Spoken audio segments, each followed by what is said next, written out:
Okie dokie.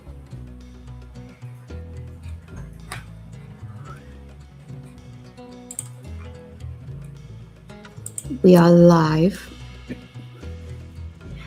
Hello, everybody. How is everybody doing this evening?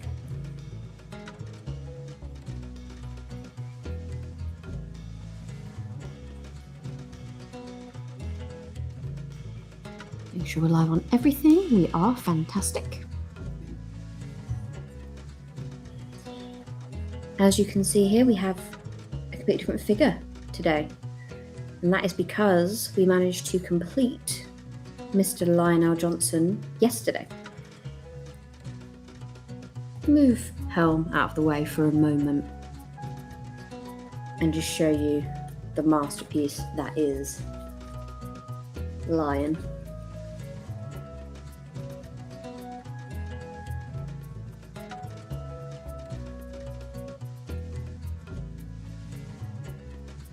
Extremely proud of him.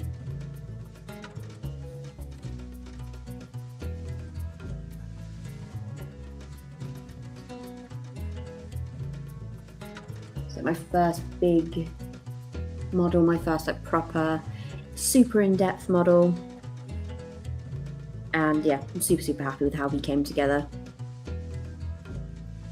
He was so much fun to paint, and it was so much fun painting him on live with you guys.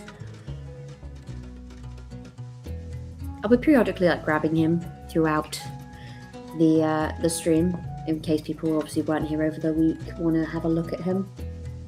But for now, let's focus on why we came here today.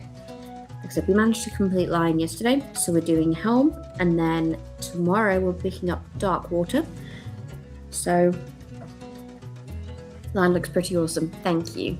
So as of tomorrow, we'll be beginning the dive into Darkwater territory.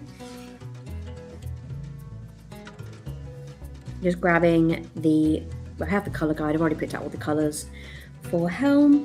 I'm just grabbing the reference photo up on my phone so I can,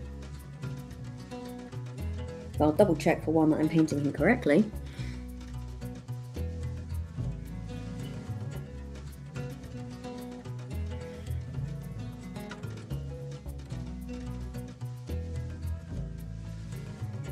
And two, just make sure he looks really cool.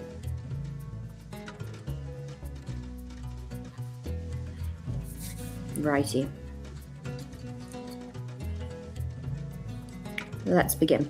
So this is one of two figures that comes in this set. You have him on horseback and then you have Helm on foot. Most of the time the Middle Earth figures are really tiny. If it was Helm on his own, he is minuscule. So I thought, go for something slightly bigger, slightly easier for you guys to obviously then see the detail on him. And also then this gives me a chance to work on my horse painting skills, because so far they have not been the best in previous attempts, and I want to work on that. Evening, hi Signed, how are you?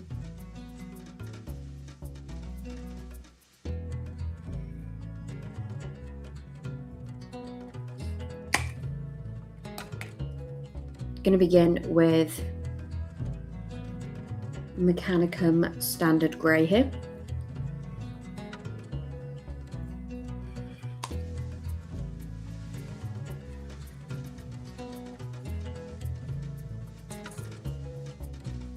How was Warhammer night yesterday?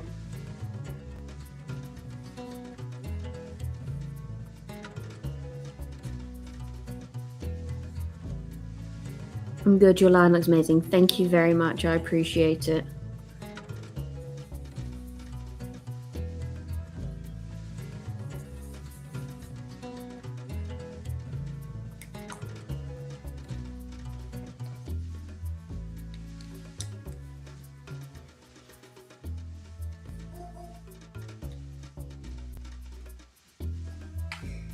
Just going to get the photo up for reference so you can see what the final product is supposed to look like for this.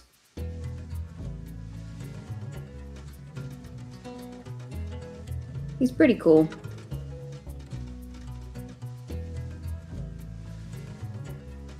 Good, got my Titus a bit more Xmasy, but still have some work to do on him.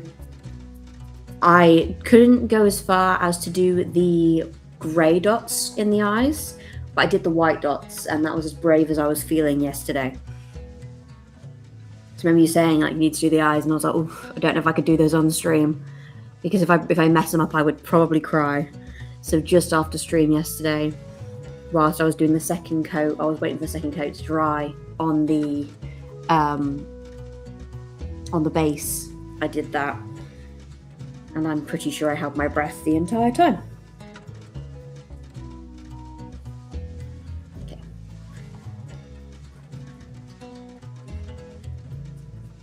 I knew if I added pupils, he would be looking in like 2 or 3 different dimensions, let alone directions. 2 or 3 different dimensions, more accurate. Well, that's braver than me. I can't do eyes. And I always signed, hello, Rothmer.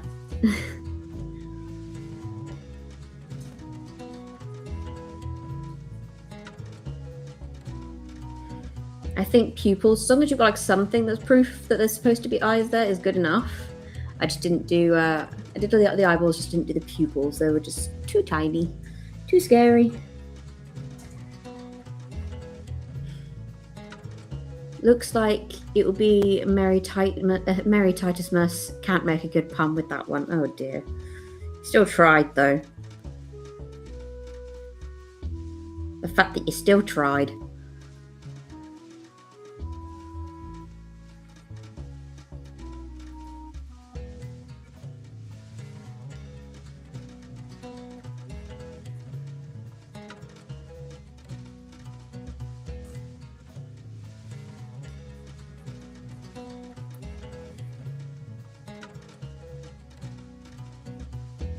Luckily for me, as far as like making sure this horse looks super detailed, I don't have to worry too much because obviously most of him is covered up by his riding material, and then the horse itself is a light grey. So I don't have to worry too much about blending, just around like his feet is where I have to worry about blending. For my first Titus, I managed to do the white on his eyes and then gave him blue eyes. That was a disaster. Yeah, if you look at any of my previous figures, especially my Middle Earth ones, the eyeballs are the thing of nightmares. They really, really are.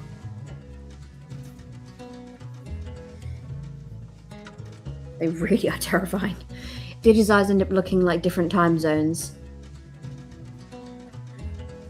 Are they looking like different time zones, or are they just so blue that they're like, that's terrifying?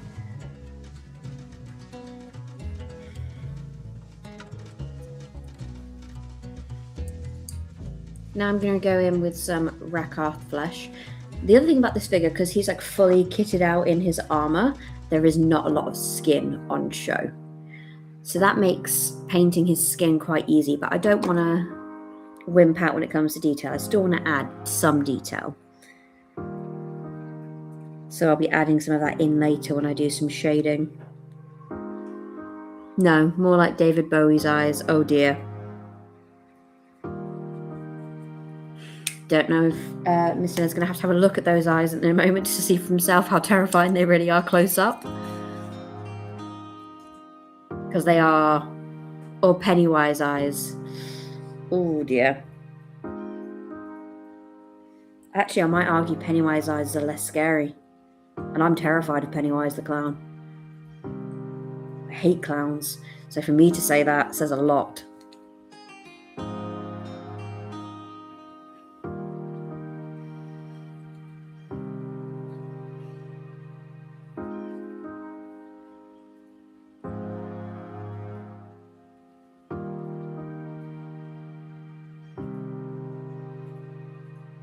Just using that Rakarth flesh to do his face.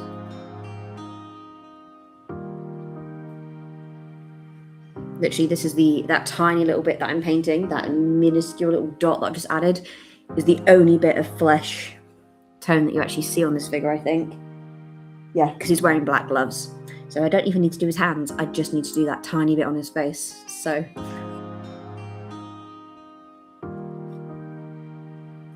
minuscule bit of face detail is all that's getting a coat of flesh colour.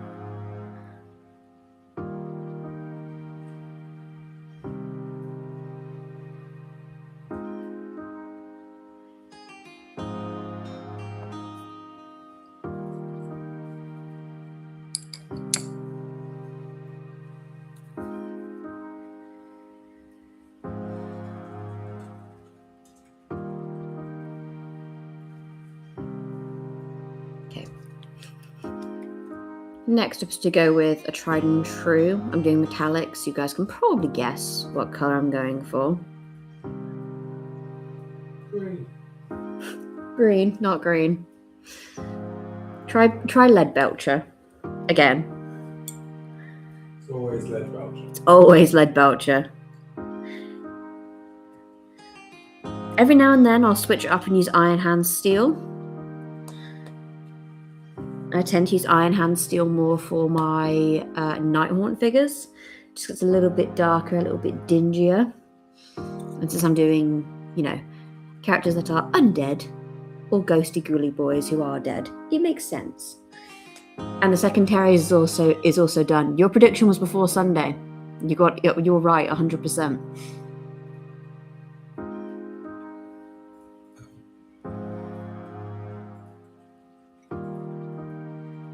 Like you said, your bestie is no doubt going to have quite a few for you when you come to the UK.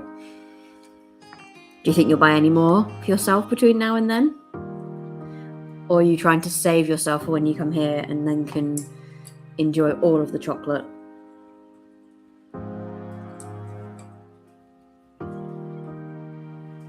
Just picking a brush that is the right size for what I need.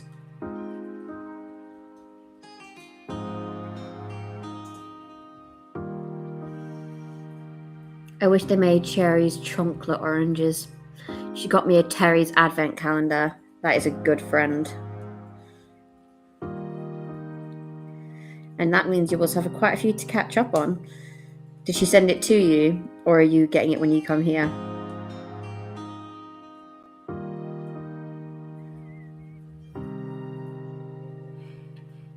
The doctor put me on a regimen, so I have to start cutting back.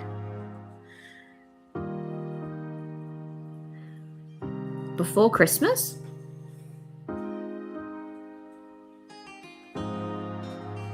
That seems entirely unhelpful.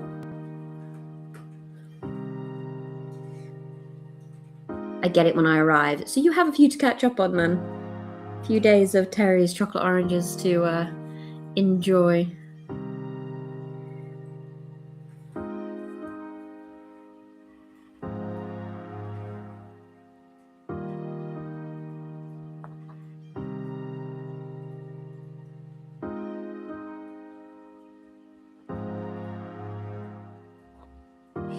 Yes, before Christmas, I know the audacity. It's extremely audacious of him. Like, how dare he? Or her, I don't know. How dare they?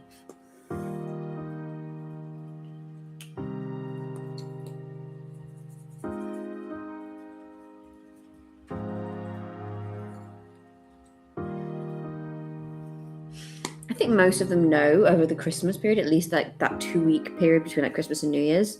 That's the 2-week bit where nobody's really going to be sticking to it too much. So like, try and do it before, as best you can. Just to make the work you then have to do after Christmas not as difficult.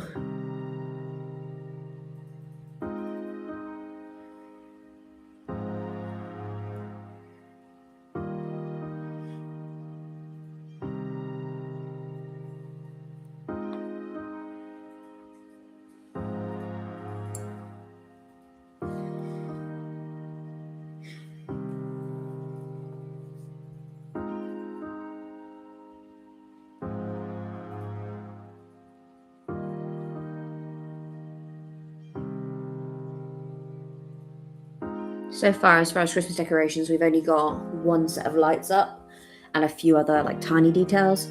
But one thing I do have is a singing doormat.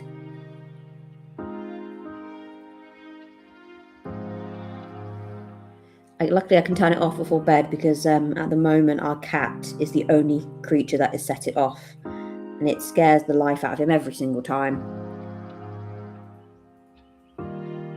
And it's just amusing because he's a 4 kilogram, like 8 pound cat. He's not the biggest thing in the world, but he's heavy enough to set off this doormat, and it scares the life out of him.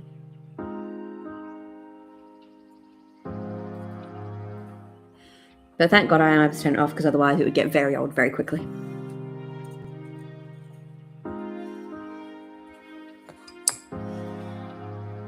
Oh, what? A singing doormat? I need a video. I will get you a video. You may have to put Rothmer on it as a test subject. You may have to be exposed to Christmas songs or Christmas music for a few seconds. If not, we'll try and put the chonky cat on it that sets it off. Because then you get a cat, the same cat who I put underneath the camera the other day, the ginger one. Because then you get both a cat and Christmas music and a singing doormat in the same video. It's quite a combination.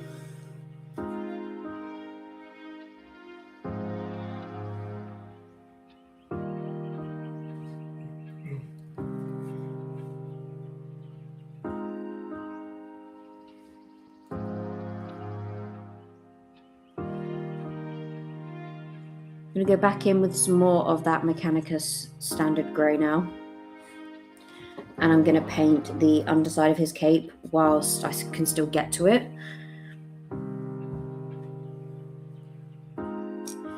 Without there being too much around it.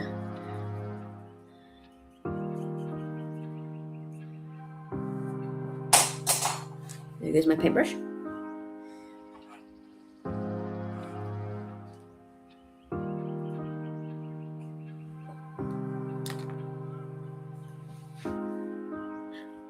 Yeah, I have a singing doormat, and then over the chimney breast, we have a little kind of letters to Santa thing, which we have, which I think is very, very sweet first and foremost, but I actually plan on using it when the kiddo decides to eventually arrive each year.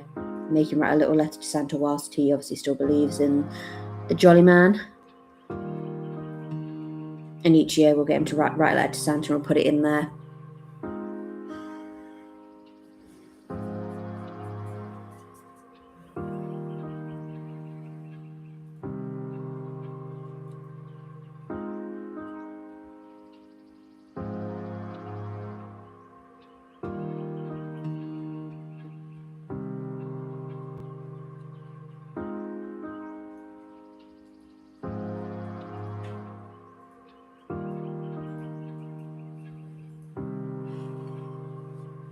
So just gone ahead and popped that just underneath. You can just about see it. It's just underneath his arm.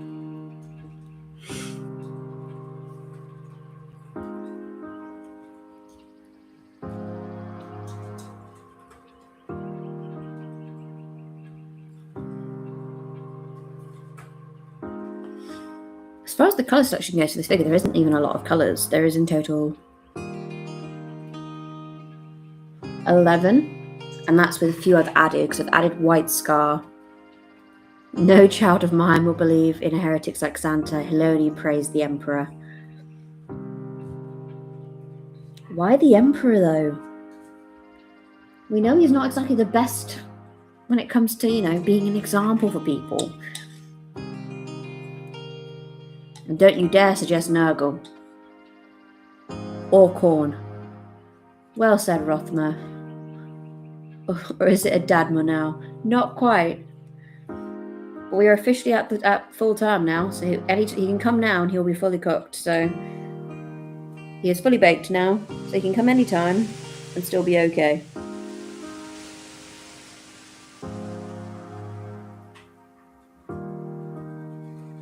So he held on just long enough. Although he does have a mug that was purchased by my best friend, that says, my dad jokes are officially dad jokes now. And I couldn't think of anything more accurate.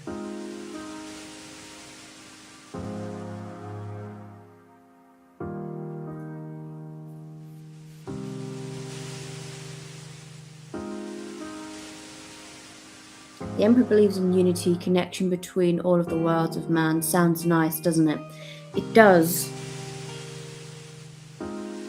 Like I said, one of the subscribers I have has a theory that in his life the Emperor was people like Bob Roth and stuff like that. So who's to say he wasn't Santa? Who's to say he wasn't Saint Nicholas? He could have been.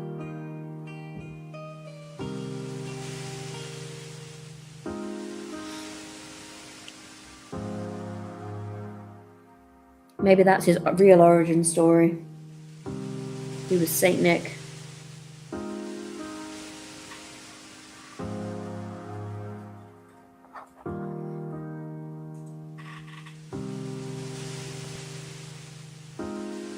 This is how you make Warhammer festive. Horus was the Krampus.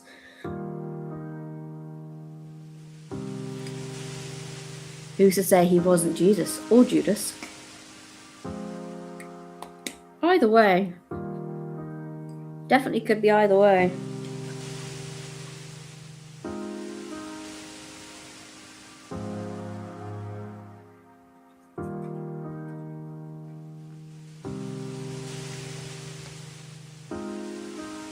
There was quite a lot of, religious symbolism in how he is and how he looks, so who knows? Or a guy from my local fish and chip shop who also puts extra food in my order. Now that is a real leader of the people.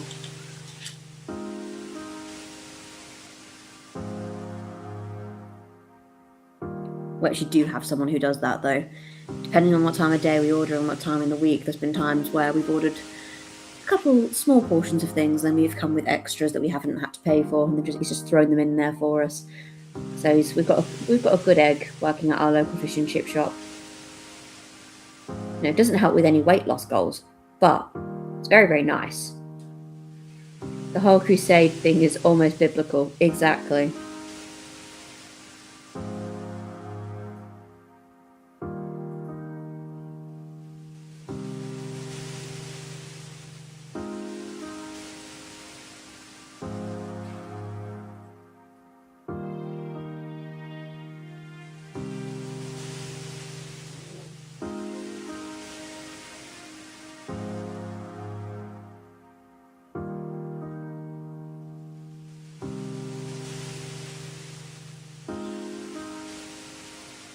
Making sure this horse's mane and his tail match.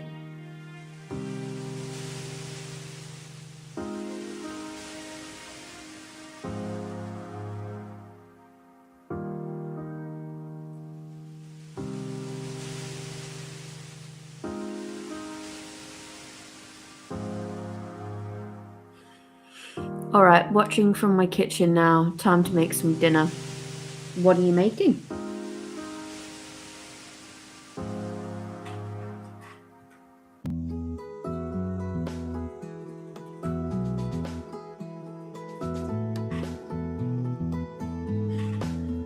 You must have eyes of a hawk.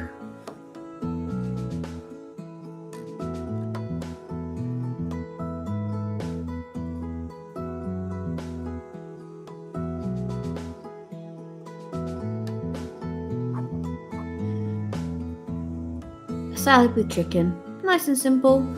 We had that the other night.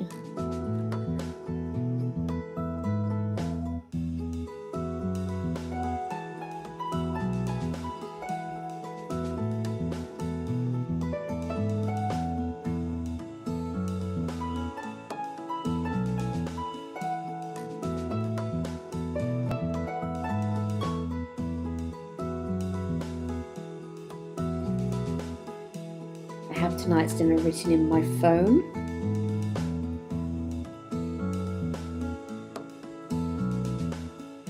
I think it's like some kind of vegetable fritter thing.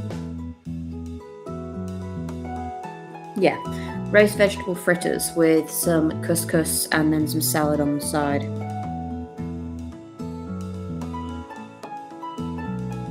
That's tonight's dinner.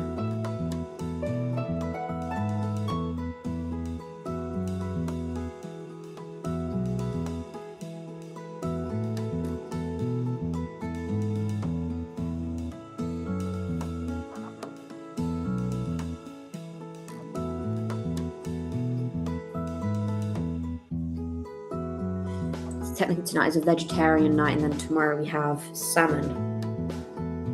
Garlic parmesan salad. Salmon, which I'm looking forward to.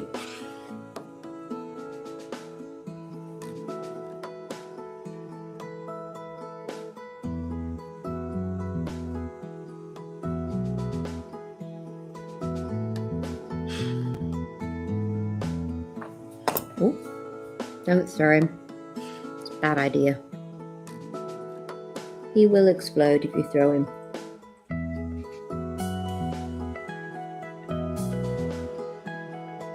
Just going over obviously his mane, his hooves, and a few other smaller sections of this that are all in this grey colour.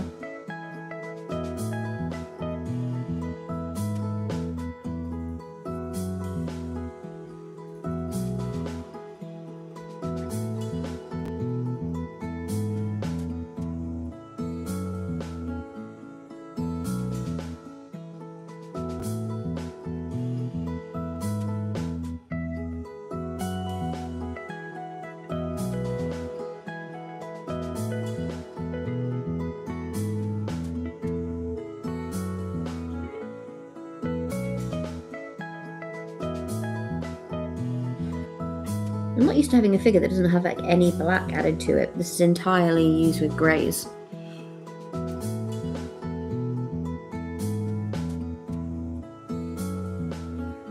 It's a nice change though.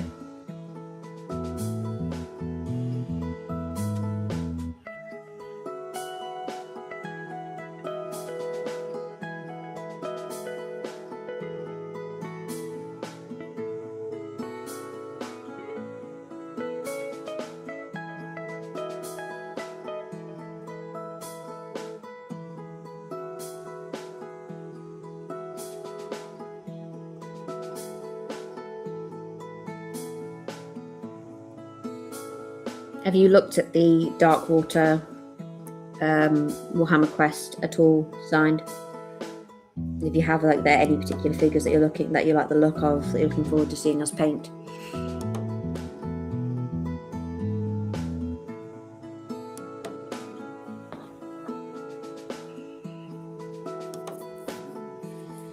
Because there are some pretty awesome figures in there, to be honest.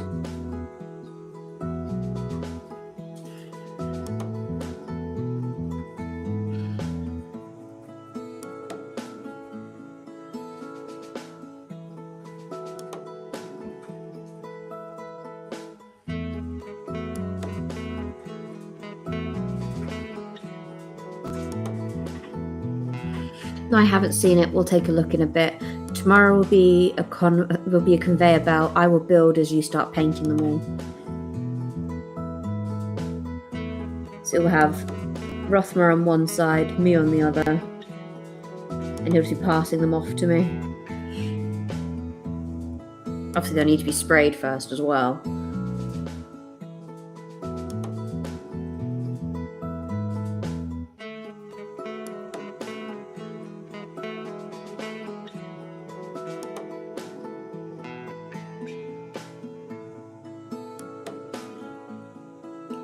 Well, the bad side is Nurgle. But they do look very cool, I will say.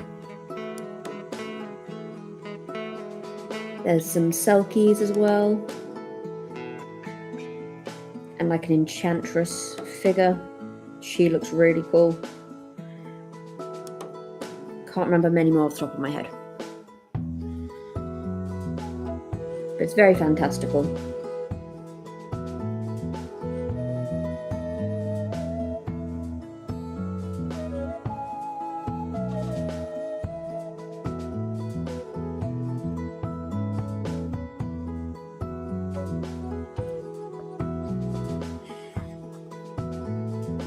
Here we are.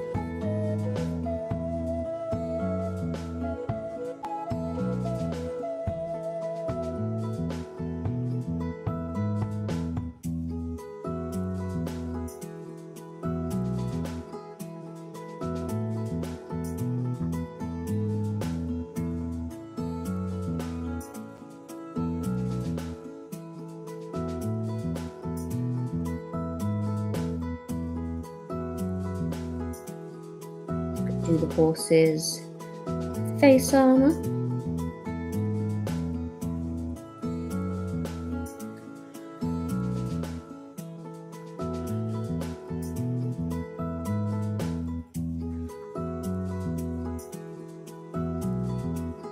It's quite a drastic transition to go from 40k to suddenly being painting Middle Earth, but that's the perk of these streams. I can do a bit of both and then tomorrow will be Age of Sigmar, obviously. So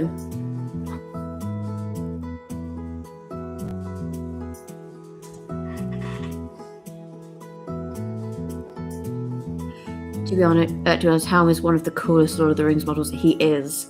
Like, these figures specifically are from the War of the Rohirrim movie. And this is the second one that they have.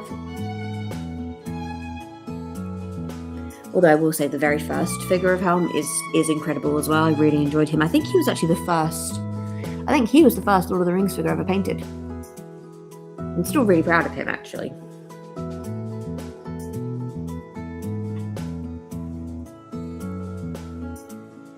That was pretty much, I think it was almost a year ago. I think that must have been obviously January time, December, January time.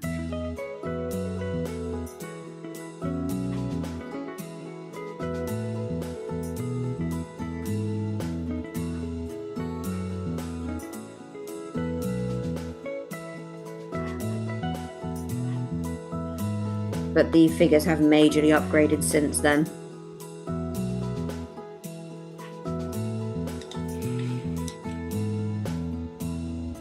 I think regardless of how you kind of feel about the War of the Rohirrim movies, the figures are awesome. The lore around Helm Hammerhand is awesome. And I'm not talking from the point of view of Hera from the movie, I'm just talking specifically about Helm.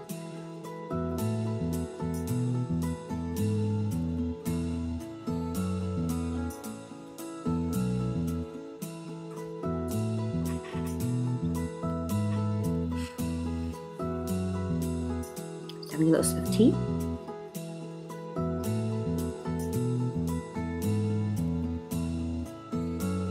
There's just so much lore surrounding him anyway.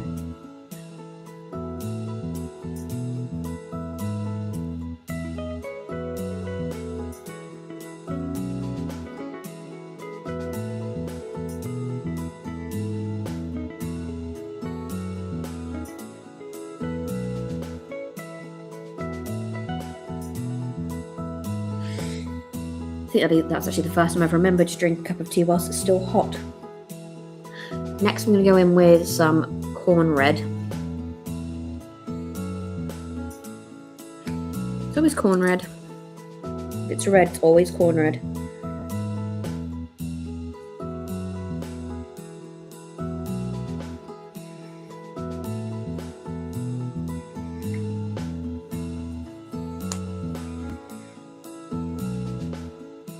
We also have the return of the Caliban green in this as well. So, even after I was done with Lion, I'm still not done with that colour.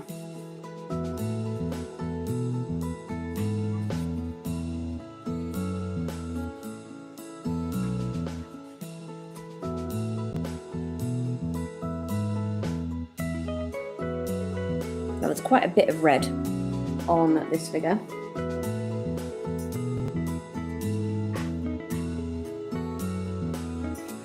You said you were Caliban green. I guess you were just lying. Ha ha. Oh dear.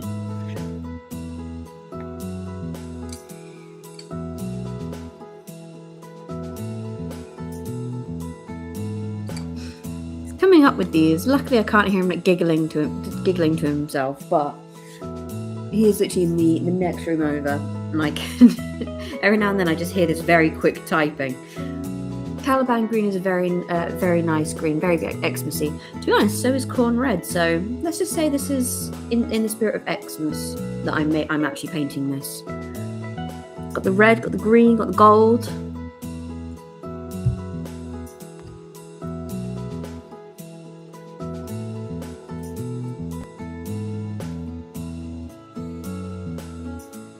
And there is a lot of snow in Old Helm's story.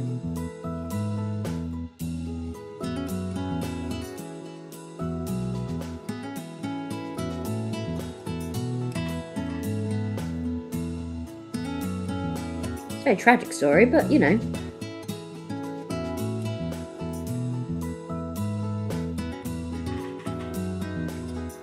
Helm Hammerhand.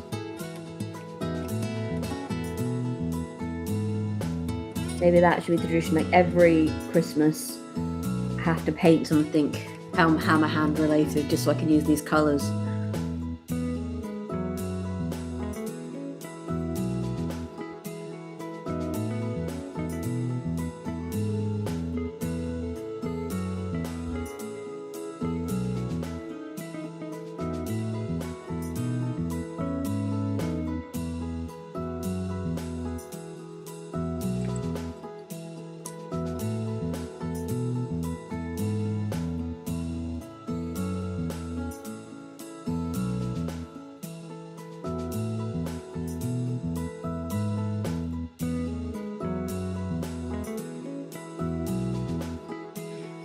Tiny bit of red I got on his tail, so I just have to fix that in a moment once that's dry.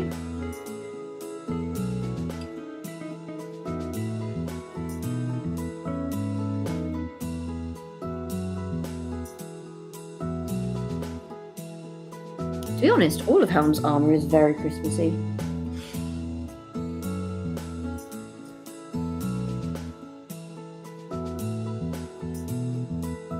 Then again, he is King of Rohan.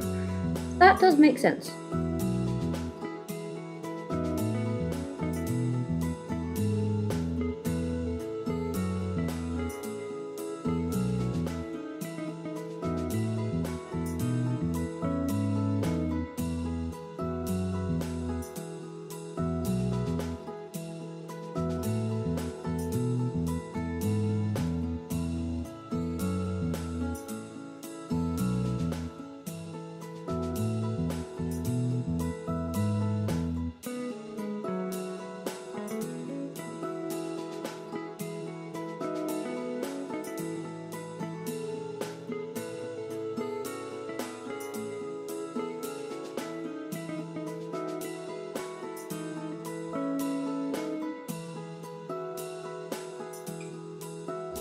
Very festive.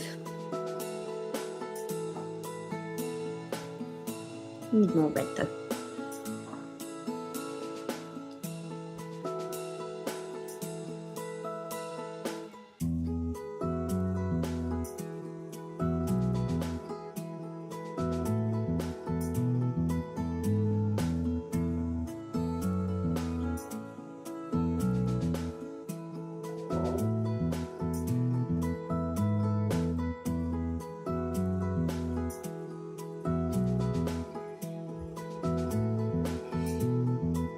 Obviously, anybody who knows any of the lore surrounding Lord of the Rings or is familiar, even with the movies, you know, in the movies, the Two Towers, they go to Helm's Deep.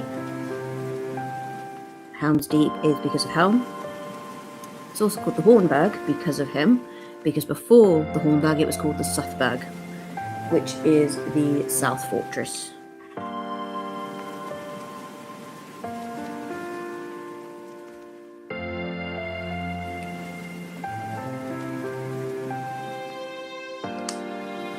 The whole reason why that is called Helm's Deep and why it's called the Hornburg is because of this gentleman here.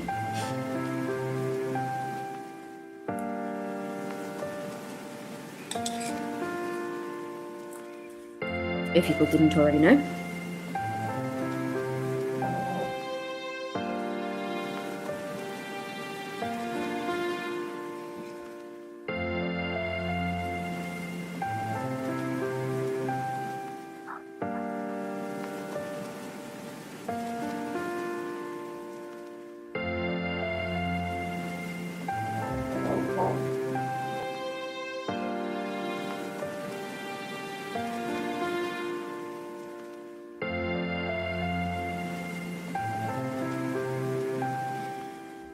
I did not know that. I do now.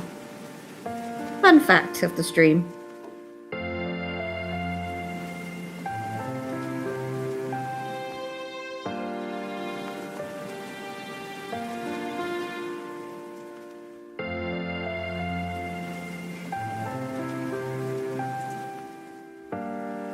The horn he is carrying is the same horn Gimli blows in the film. Yes.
Make sure his edges are nice and clean.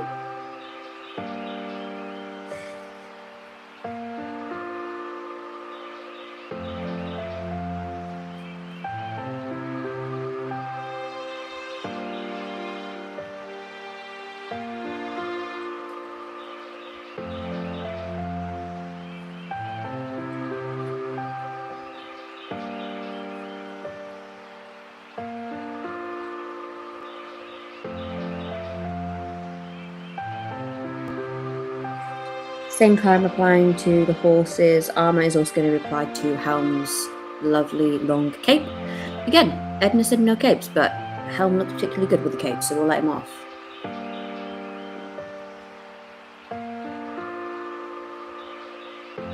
Got a thing about painting characters with capes this week, apparently.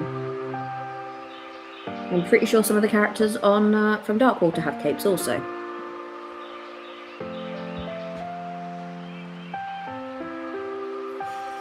Isn't that one bigger?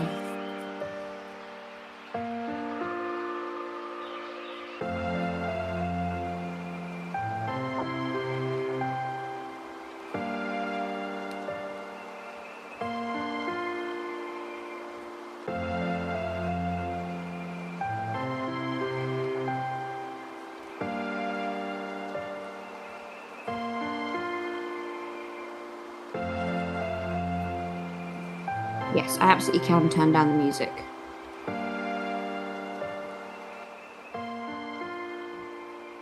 Is that better?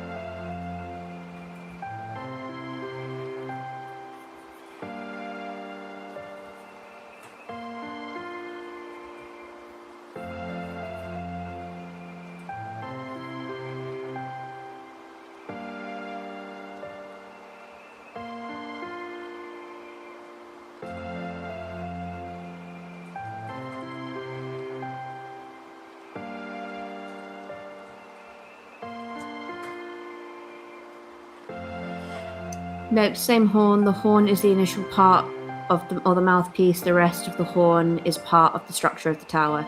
A little bit more, no worries.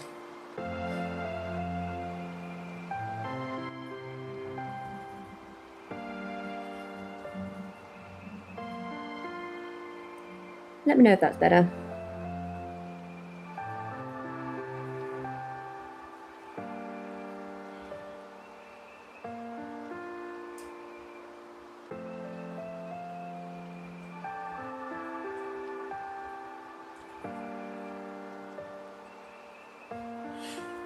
So the amplification, obviously, of the structure obviously makes the horn a lot louder. Okay, that is a nice tidbit to know. Much better, thank you. Now I want to see that bit again.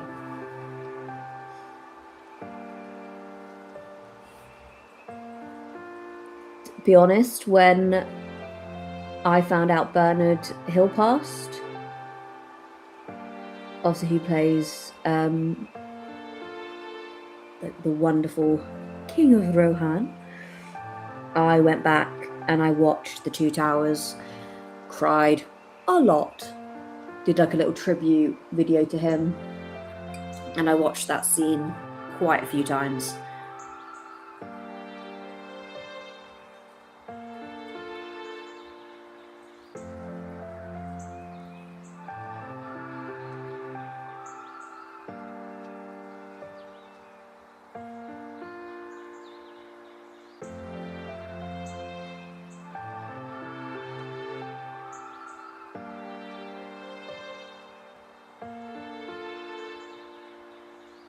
But yes, very aware he was obviously in Titanic, but he will always be Theoden.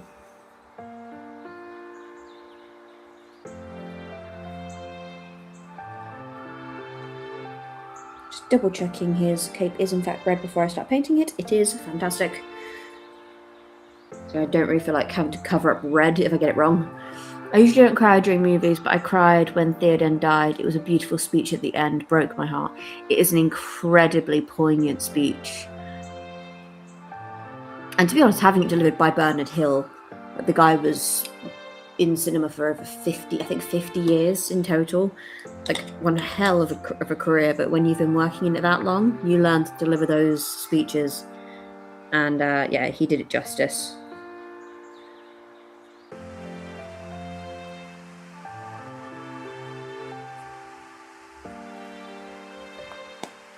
Remarkable. Absolutely remarkable.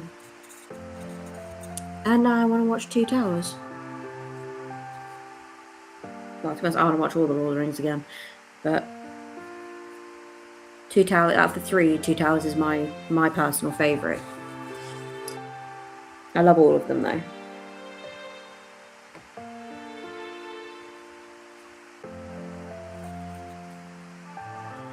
And I know he dies obviously in Return of the King, but everything's still good as such. Good in Two Towers. My heart doesn't get ripped out as much.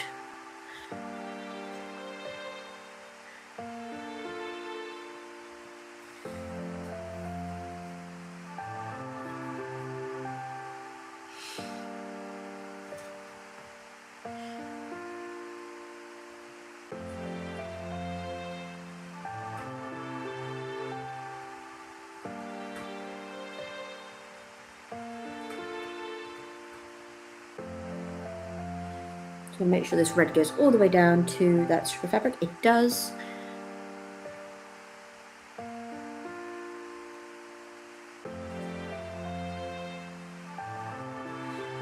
I think I need to get a DVD player and a TV and just watch The Lord of the Rings and The Hobbit trilogy's extended edition during a marathon. I actually really like The Hobbit. Battle of the Five Armies may be my favourite Lord of the Rings film. I know it's not the best for me, it's the nostalgia, as it was the only Lord of the Rings book I read growing up. I completely understand that.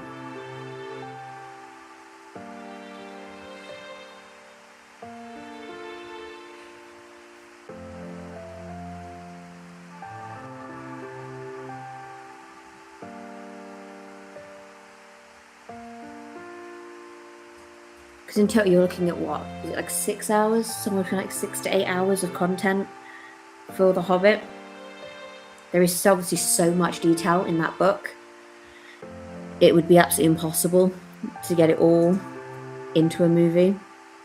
I too want to binge them all.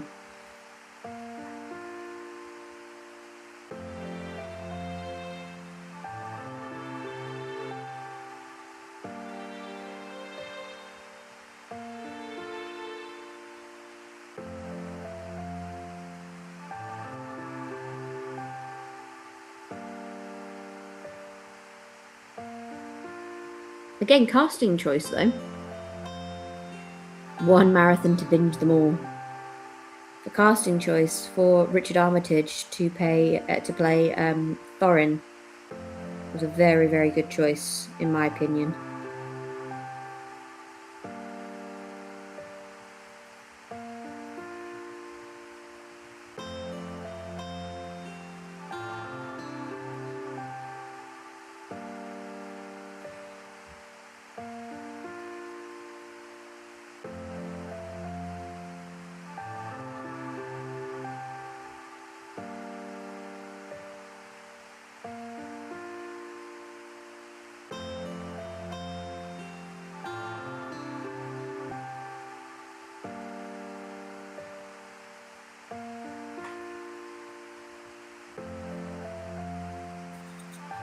We'll switch to a slightly smaller brush now.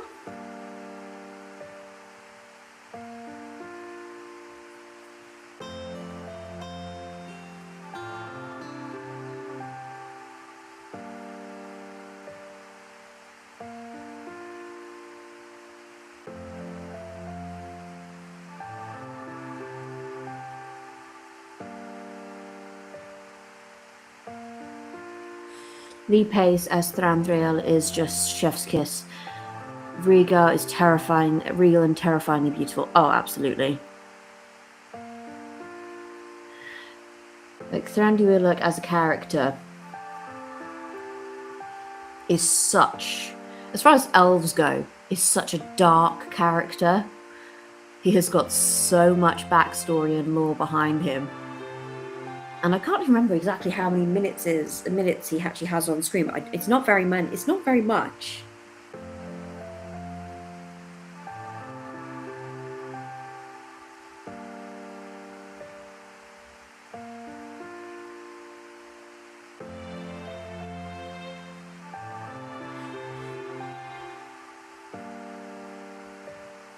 Okay, so across the entire Hobbit trilogy, he has 15 minutes of screen time. Only 15 minutes, and delivers the performance he delivers. So I knew it wasn't a lot. It's estimated roughly about 15 minutes. And my goodness, did he deliver.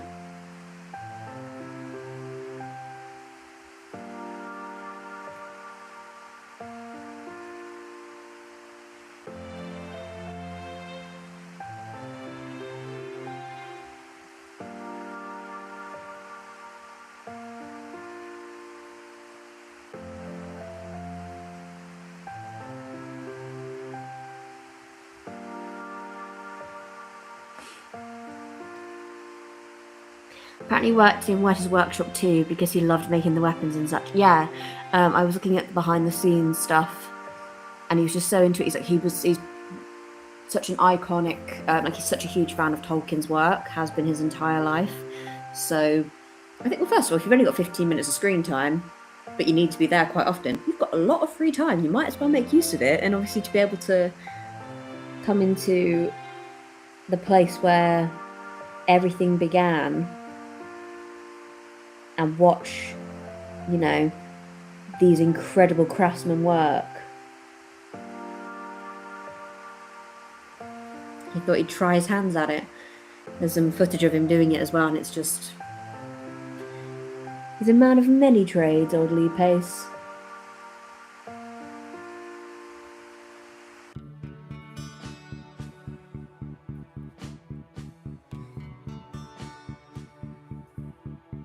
I think I did find quite funny. Obviously, they brought back Legolas. Legolas is obviously not in The Hobbit. They just wanted to obviously include that because you have Gloin in there, who's Gimli's dad. But the actor, Lee Pace, is like a year younger than Orlando Bloom, I think. So it's quite amusing having this guy play his dad as well. So a year younger, a year older. Like, there's not much difference between him and Orlando.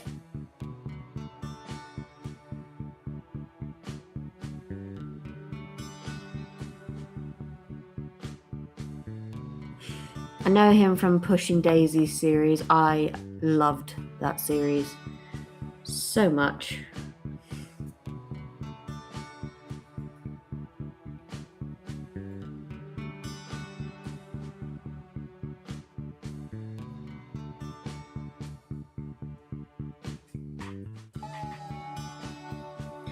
I think he's 2 years younger than Orlando. He's very close in age to Orlando.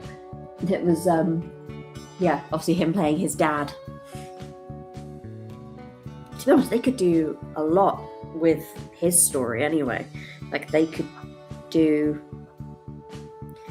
oodles of content with just his backstory alone.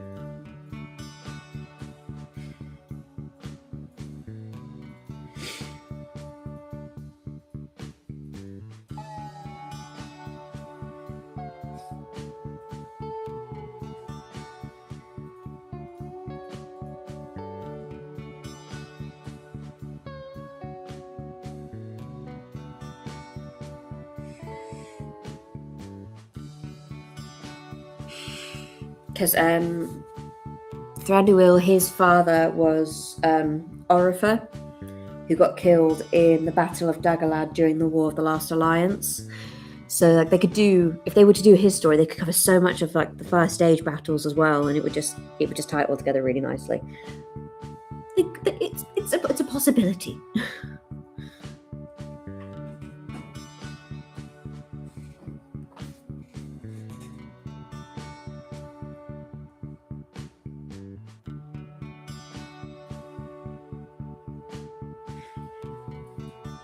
There's potential there.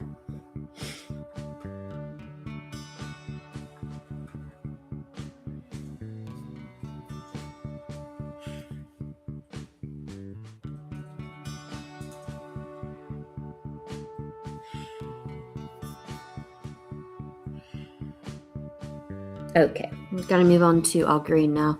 There is so much lore, they could turn it into a series or a movie. Yeah, easily.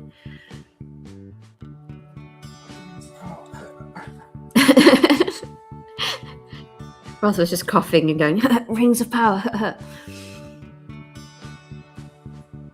Like, these are characters that exist that we don't obviously get to see in the Lord of the Rings because they were already deceased, like Orifer.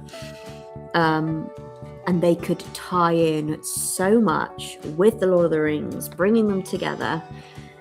So I was like, oh, who's this really interesting fellow? Who's this Orifer guy? Oh wait, hang on.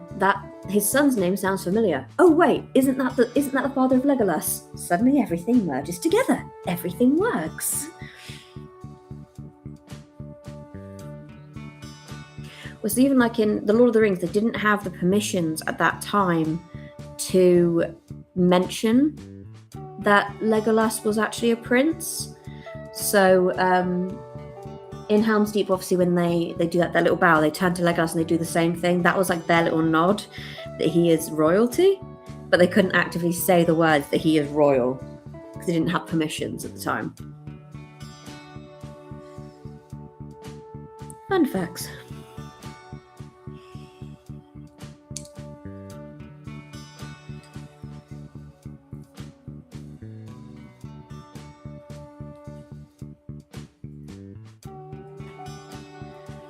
And that's when, obviously, Haldir arrives with reinforcements in the movie.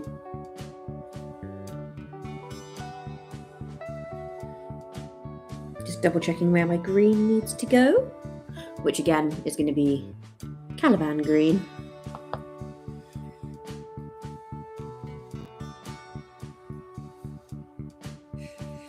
Become a fountain of knowledge on specific topics, and this is one of them.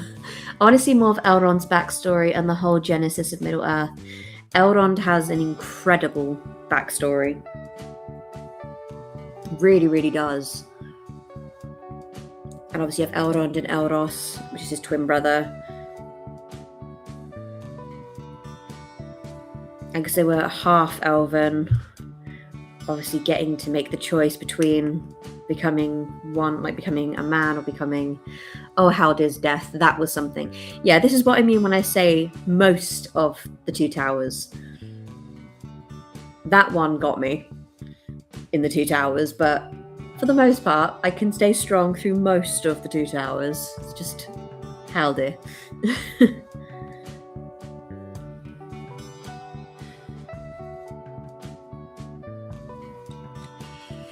Obviously, I was saying Elrond and Elros. Elros chose to live the life of man, became the first king of Númenor. Through him, obviously, Aragorn is descended.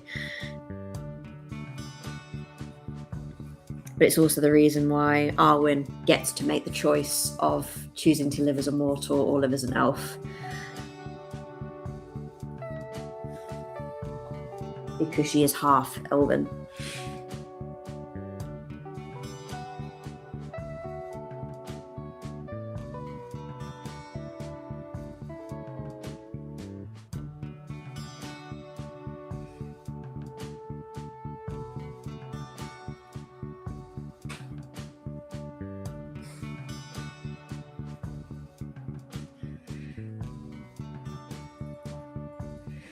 And Galadriel is actually his mother-in-law.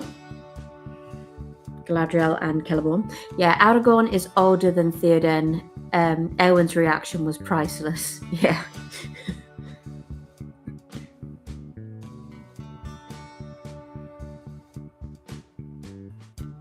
Obviously, being one of Númenorian descent, being one of the Dunedain, having the extended life.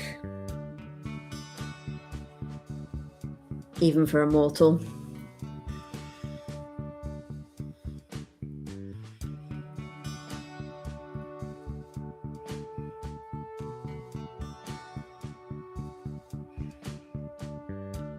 Yeah, because Galadriel is Elrond's mother-in-law because he married Celebrian, who's the mother of the twins, and I can't remember the twins off the top of my head right now. Hey, Summit!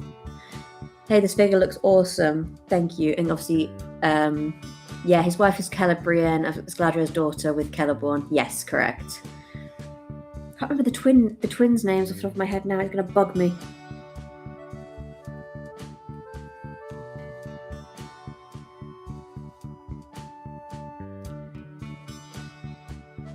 Eladan and Elder here. I think I pronounced that correctly. But they're the twins as well. They are the brothers of... Yeah, Eladan and Elder. Like, I knew they were twins, but my brain was like, I just can't remember their names off the top of my head right now. How are you doing, Summit?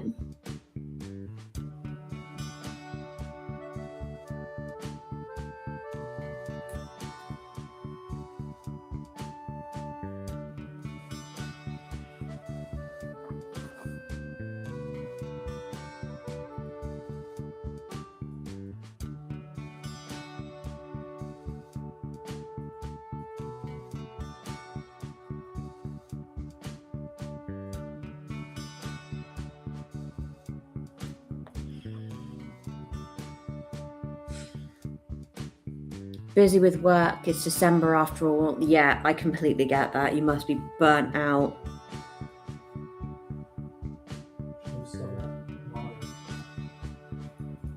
Hmm?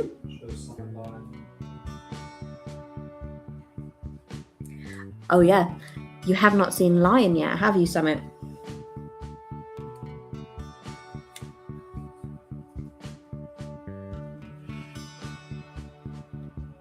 Here is my masterpiece. My first proper 40k baby. I'm very, very proud of him. I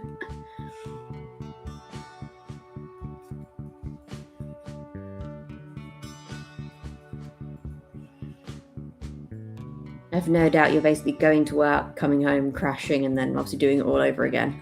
Ooh, yeah. I love his cape. He looks amazing. Thank you. So we were having a bit of a moment with the cape, weren't we, signed, whether or not the neon green would work, but it worked so beautifully. And you can just about on camera see the highlights I added to the watches as well. He looks amazing. I've already read that one once. I like him. Thank you, Summit. You can just see like I added the red highlights to the watches. The spooky mini boys. But yeah, that was 4 days, something like, I think I worked out.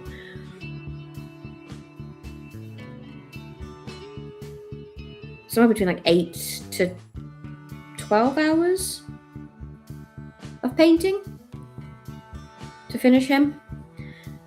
But worth every single second.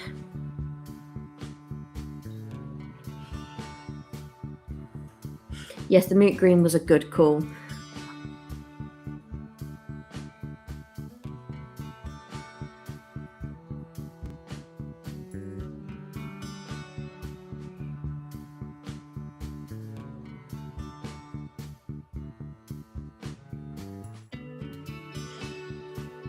So the story I would love to see from Lord of the Rings adapted is the fall of Gondolin, or just Gondolin in general.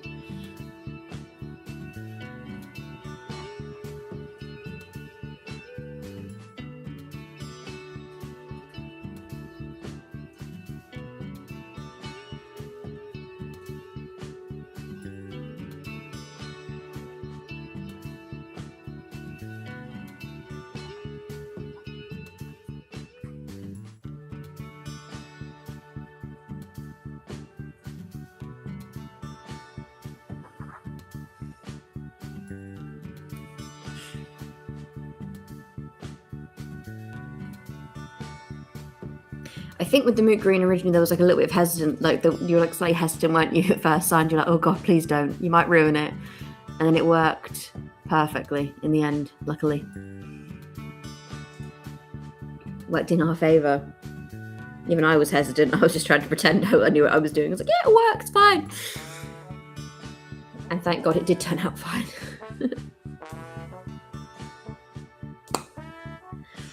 Fall of Gondolin, You'll see my favourite Lord of the Rings character, that being Glorfindel, exactly.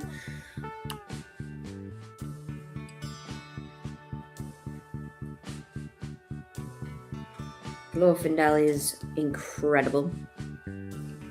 The elf who 1v1'd a Balrog, exactly.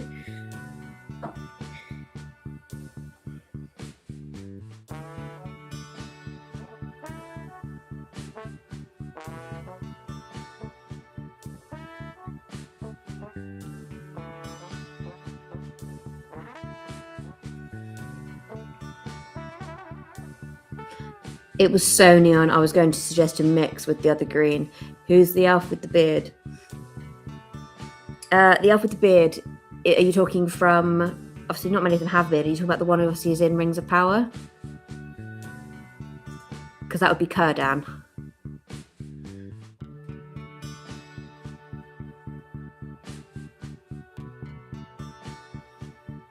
Círdan the Shipwright is the only one I know who has a beard.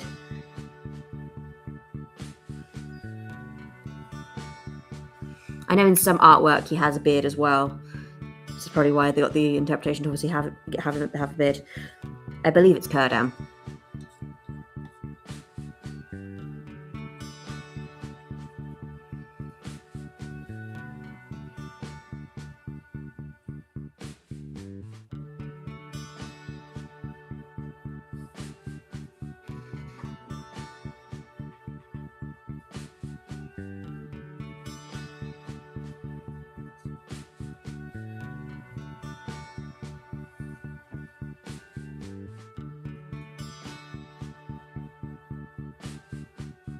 Yeah, it's Círdan, that one. Yeah, Círdan the Shipwright.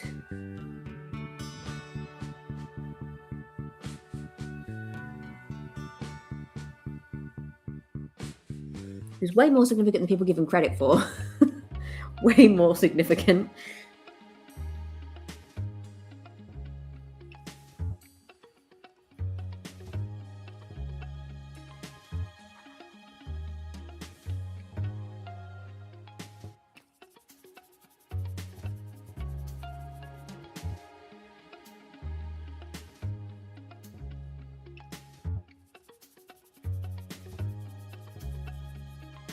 Yeah, so during the time of the Lord of the Rings, you do see him briefly. Obviously, you see him in the first one where you see the elves with their rings of power, and then you see him right at the end when obviously they're leaving to go to... Doesn't he build the ships that take the elves to the Undying Lands? Yes. He's the oldest elf in Middle-earth. He is about 10,000 years old at the time of the Lord of the Rings. He's a very old boy. And for the most part, pretty unproblematic. Just kind of likes to keep things steady and safe. Just likes to keep to himself, to be honest.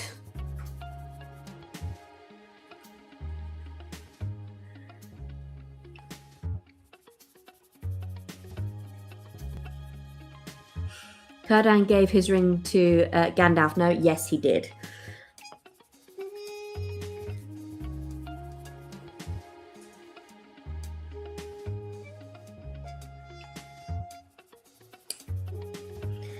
In the books, he's also there when Isildur decides to not destroy the ring. Yes. So his ring is Naya, which is the ring of fire, which he gives to Gandalf. Just because he just feels like he'll, hold it more responsibly and use it correctly.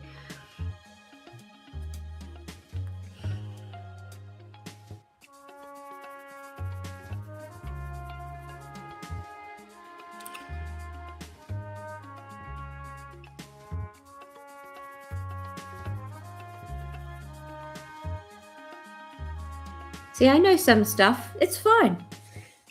To be honest, you're in a stream with a couple of people who are massive nerds of this particular topic. So...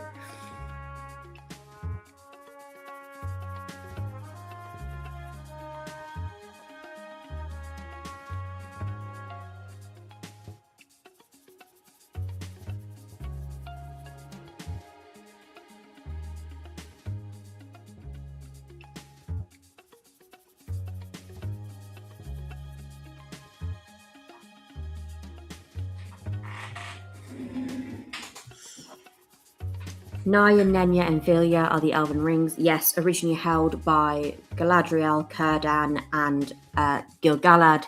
And then when Gil-galad dies during the Last Alliance, his ring then goes to Elrond. None your business. I knew, I was waiting for you to say none your business.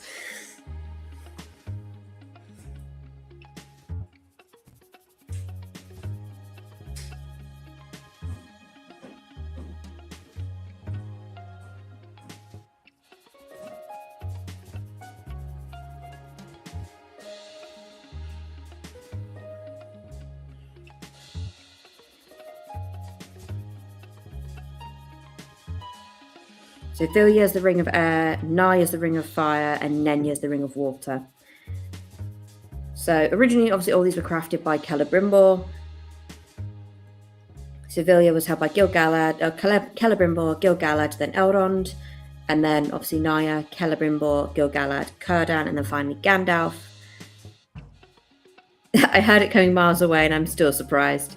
Vilya, look at that. Oh dear. He's got upstairs, so I'll have to read that when he comes back. And then Nenya, held by Celebrimbor, and then Galadriel.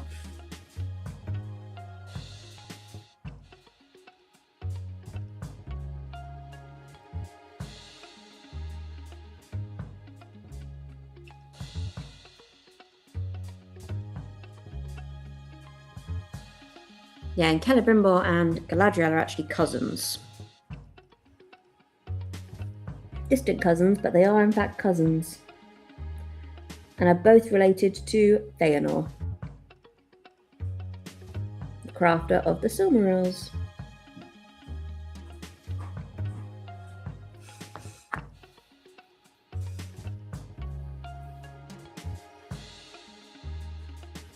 Fun facts.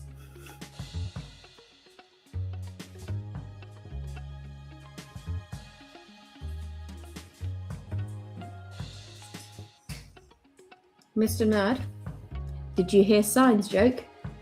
Vilya, look at that. Ow. So it's a dad joke waiting to happen, and he walked out of the room just as it was typed in. Well, I'm glad you said that. Oh dear. Set him on a path now. This will be my night. Even after I finish streaming, I will have Lord of the Rings themed jokes being made.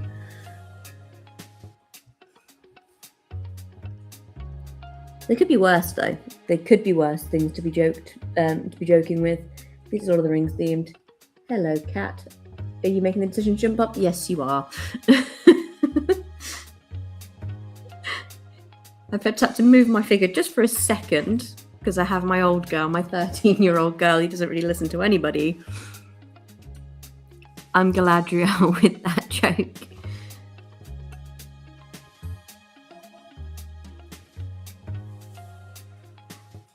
She's currently just watching my screen, waiting for something to happen, I think. But she's knocking the light, she's knocking everything, and her little tiny tootsies are currently... You're going to sit down, aren't you? Let me just move some stuff so you can sit down if you want to. Do you want to sit down? Do you want to join me for a change? It's not normally you that joins me. I'm a bit shocked. Kitty, yes. I'm not going to change the camera because knowing me, I'll then mess up trying to get the angle right again. But she's here. You can just see like the very top of her, just here. But she's 13 and, you know, nobody tells her what to do. She does what she wants because she's 13. These jokes are taking a Tolkien on Miss Nerd. Oh dear. I'm smiling. I'm appreciative of them. But at the same time, my brain is going, oh goodness, how many more can we make? By we, I mean you two. I think me and Summit and anybody else who's watching are just here to see how long it goes on for.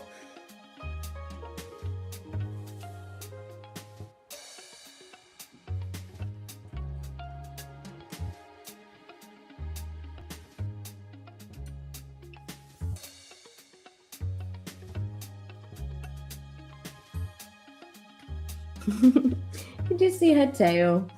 So if my camera goes out of focus, it's because something is constantly moving on my screen and it's Mrs. Boo Boo's tail. Her name's Boo, and she's just she's decided that she wants to be the center of attention.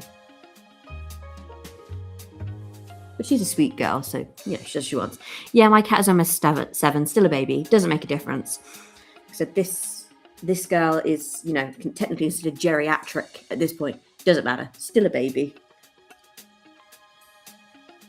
She knows I'm talking about her. She's just looking over her shoulder at me like, do you mind? I can hear you,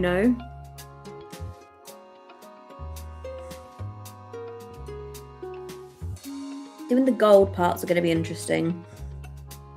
So I think I'll leave those for a little bit longer. I'm going to go back in with a little bit of lead belcher, because there is some armour just under here between the tail that needs to be painted silver.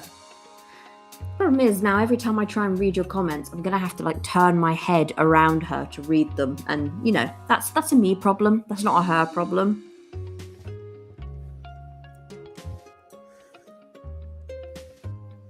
How dare I be streaming when she clearly wants to watch what I'm streaming and also wants attention.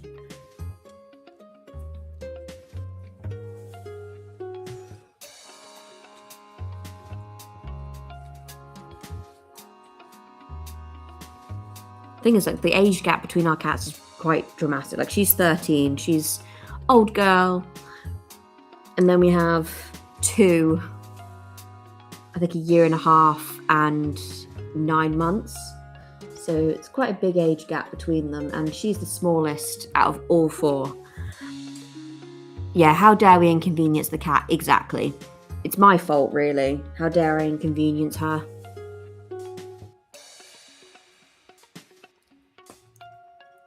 In her defense, she has also been napping almost all day, and she's come down, she's had dinner, and then I was busy setting up for stream, so she didn't get lots of cuddles. So I think this is her way of taking it out on me. She's like, "How dare you, mother?"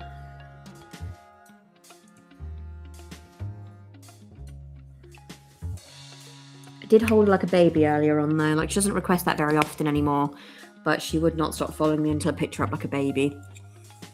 Every now and then, she likes to just be reminded that she's still a baby.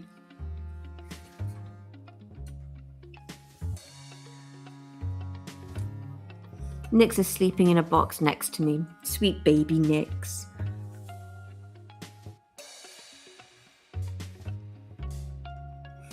She's a very beautiful cat, though.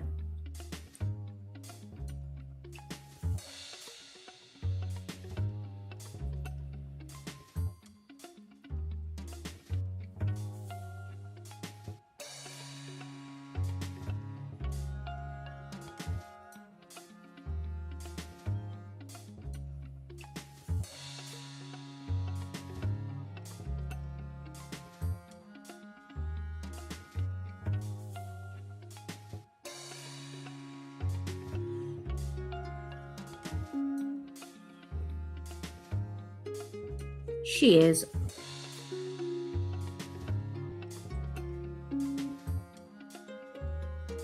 Obviously, we're all biased about our animals, but we have to agree.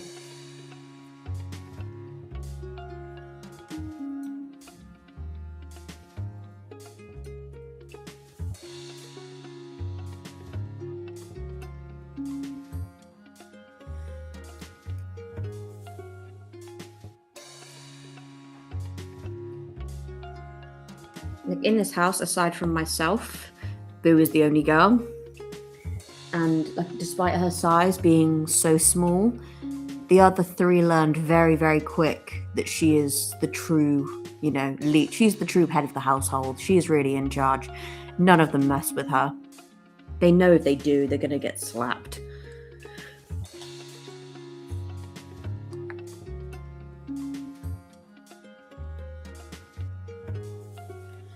I've missed some red.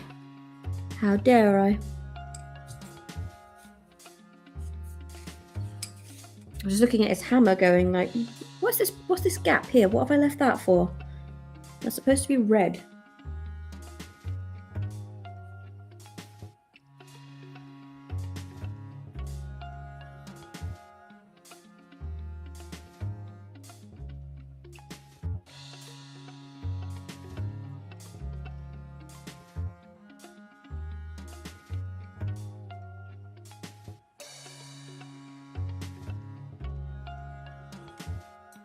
You'll be tuning in tomorrow to Summit for Darkwater stream.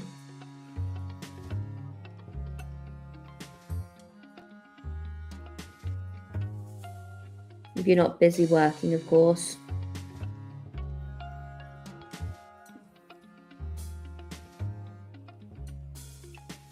So I know Christmas changes everybody's work hours.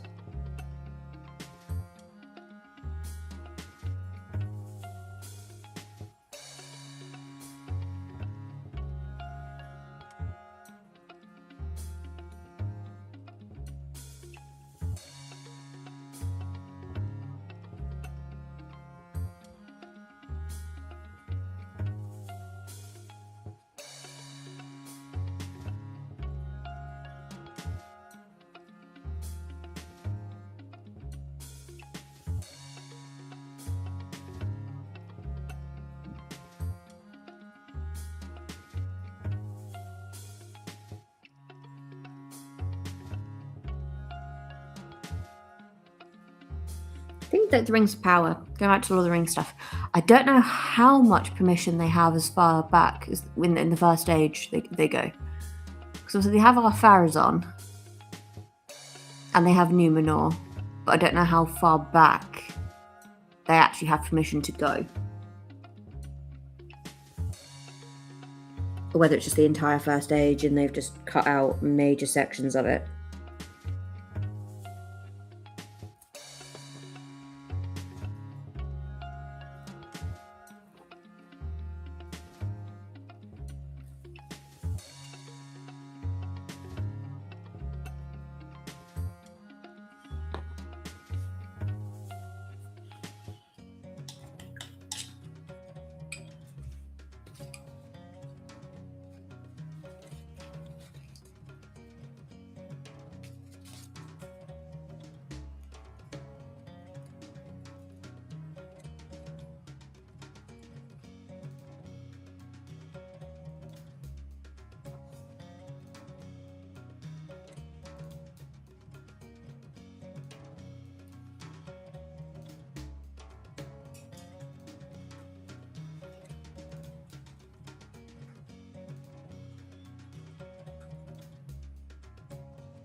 Oh, for the Darkwater thing, the lady with the sword pointing upwards and the swirl of water around her looks cool. The Enchantress, yeah, she is awesome. Yeah, she's one of the characters I'm really looking forward to painting.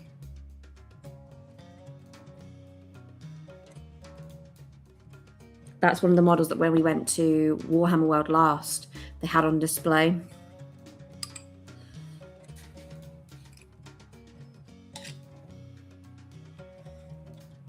And someone had actually painted. They'd only painted a few, but my goodness, she was beautiful. So I look forward to painting her. That tail is getting closer and closer, I swear.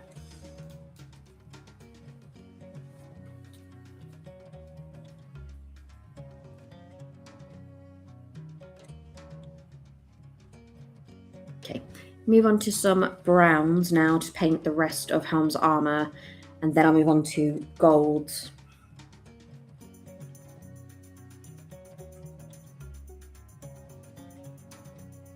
And that'll be everything based.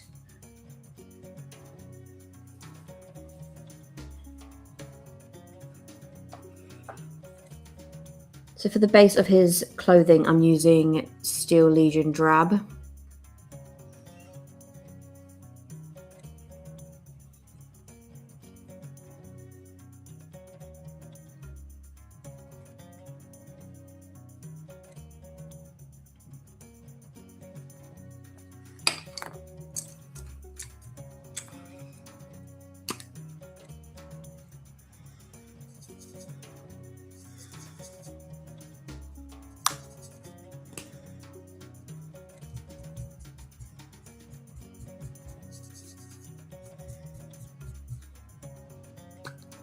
So his gloves are actually grey,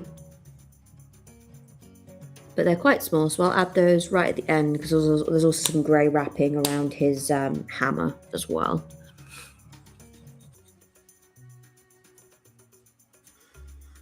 So add those little details later.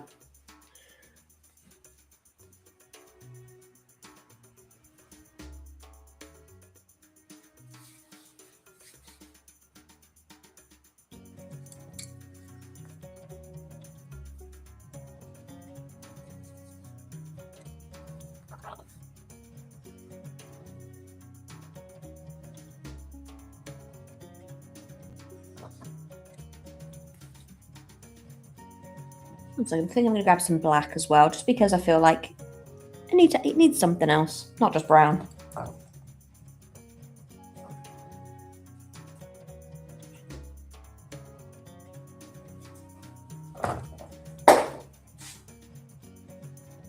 So I have to grab some Abaddon black.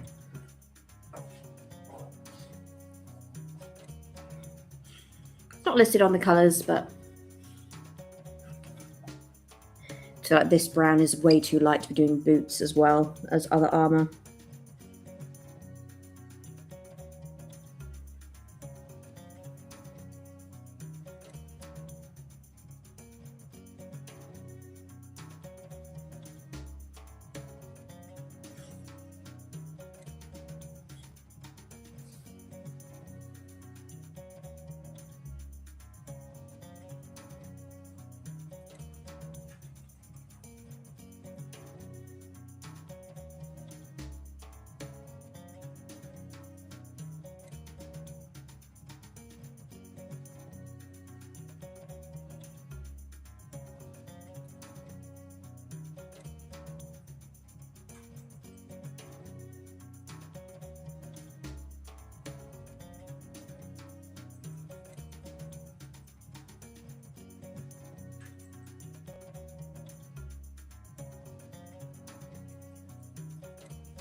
These will be shaded later on with like Agrax, Earth Shade and stuff like that.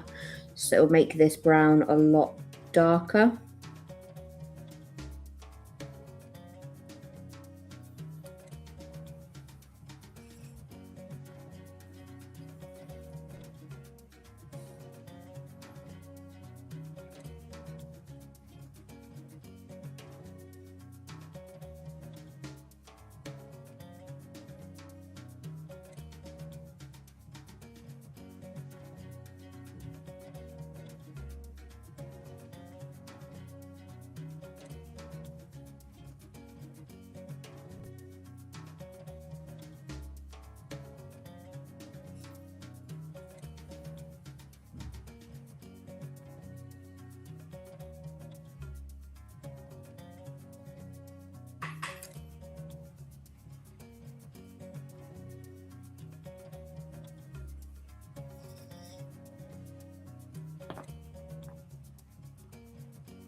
And then just the trim around his cape is also in this colour.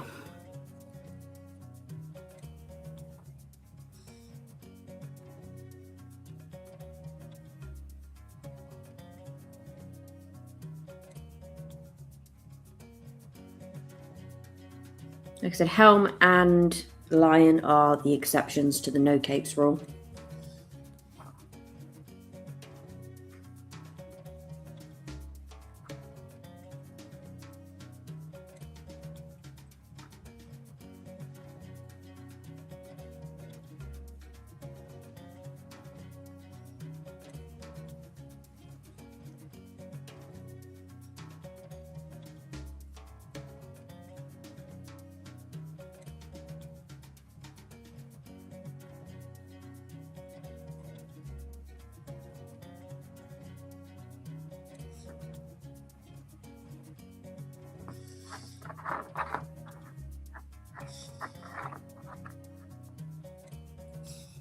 I wonder, do they have fashion designers in 40k? Surely, they must do.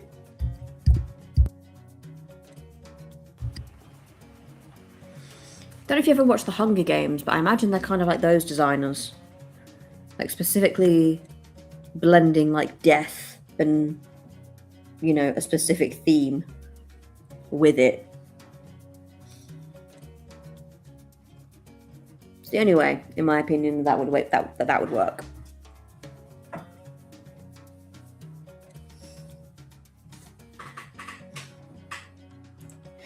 fashion hammer, 40k.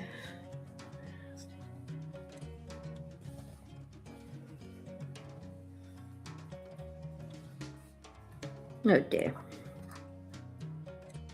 Right.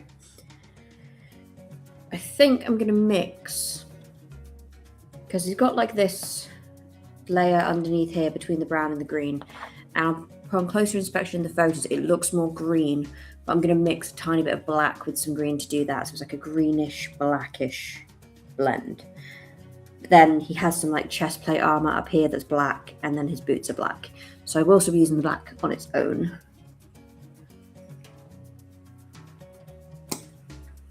Yeah, I mean, I have seen how High Lords of Terror dress. It's quite something. Yeah.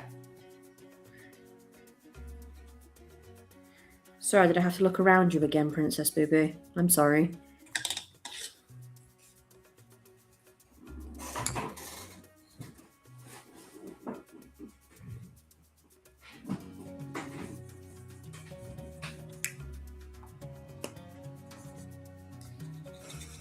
Mostly going to put green and then like a couple dots of black in with this to get the colour I'm after.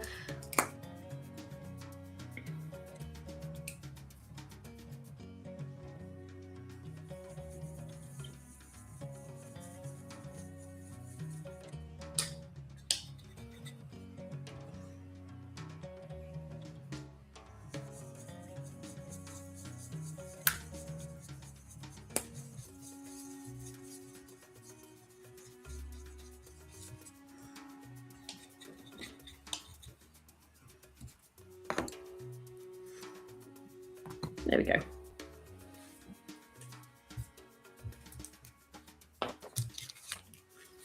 It looks almost black on screen, but it's just this colour and it's like a greenish black hue.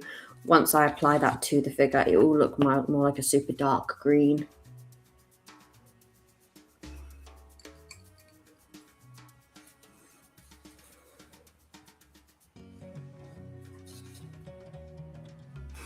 Yeah, there are way too many events in 40k lore, well, in Warhammer altogether, that a fashion designer would not be would be wise to have around.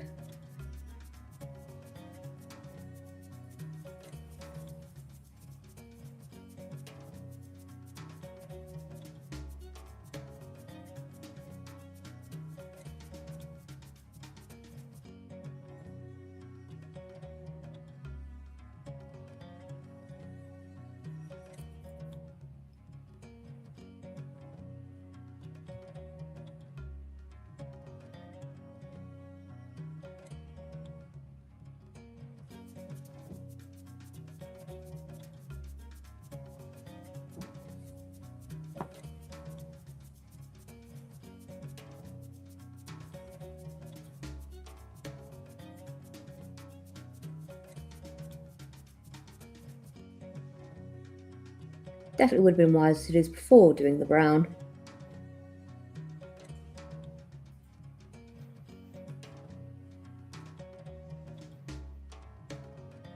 But I've already got a couple of sections I need to clean up anyway, so if I do need to clean up, then I can.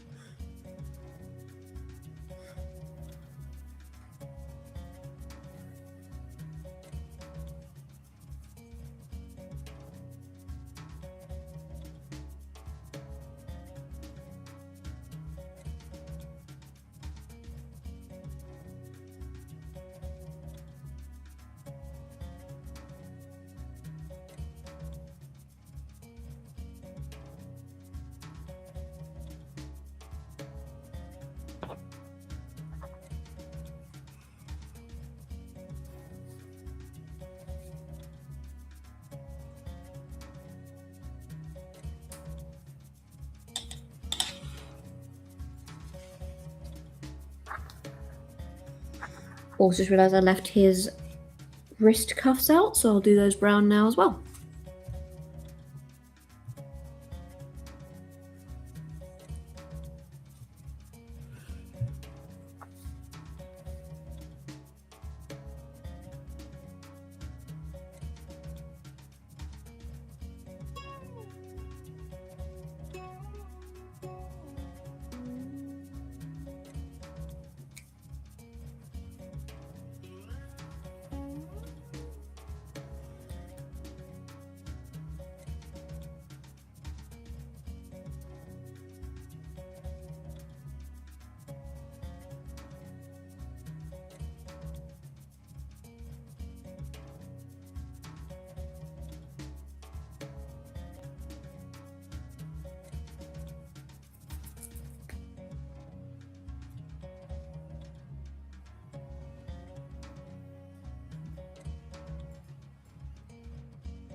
Are there any specific Lord of the Rings sections that you would like to see adapted to film? Like I said, mine's the Fall of Gondolin, or just Gondolin in general, and then the Fall of Gondolin.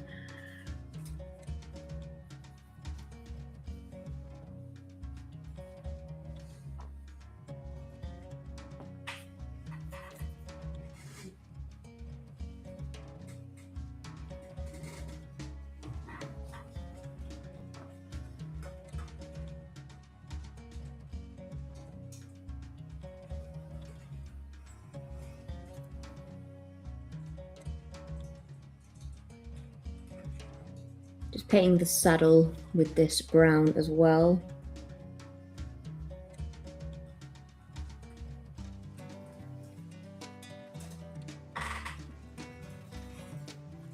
The war in the north would be interesting, or the retaking of Moria. Yeah, both would be very, very interesting, actually.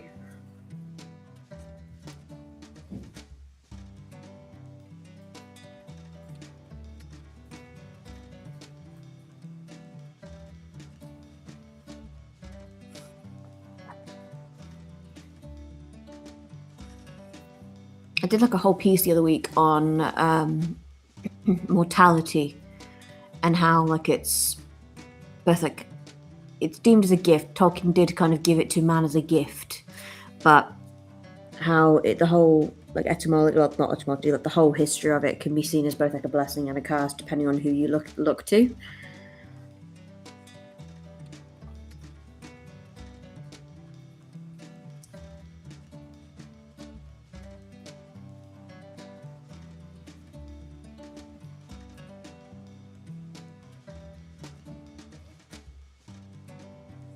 And everyone can like sit there and say like elves are their favorite, like race of Middle Earth, when in reality they're the most cursed.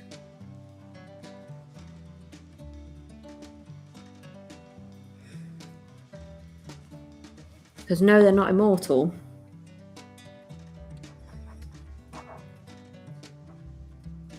But they also just don't just die in the traditional sense.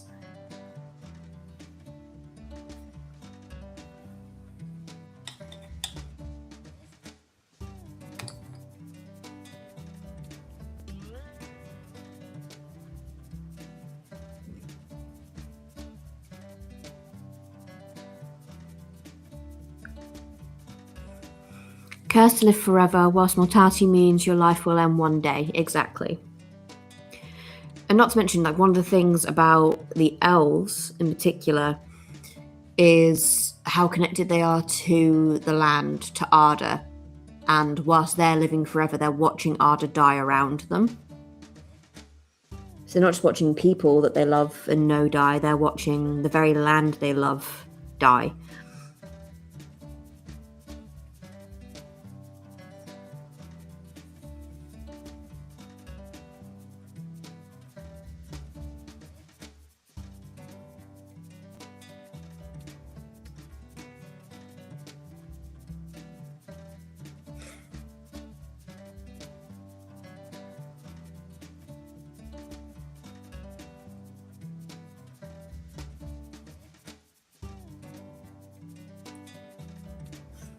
Like something that was quite significant to Galadriel in particular was the Malorn trees in Lothlorien. Watching those die, watching their light fade.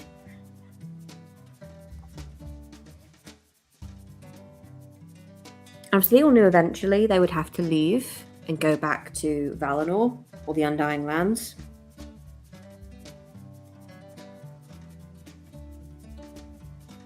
But still waiting for that time to come and just watching everything you love around you die. Meanwhile, you've got a man who sees that something has immortality and they're like, well, I want that. But that's just greed. That stems from greed, mostly.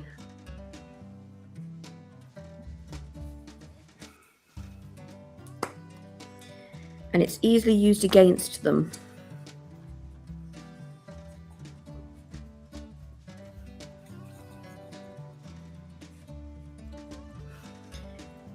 And it's actually that very greed that led to the downfall of Númenor. Obviously, Ar-Pharazôn was very easily corrupted by Sauron, even though Numenorians have been blessed with longer lives anyway, they weren't blessed with immortal life, and Sauron used that against Ar-Pharazôn. We always want what someone else has. Exactly. It's very much that logic.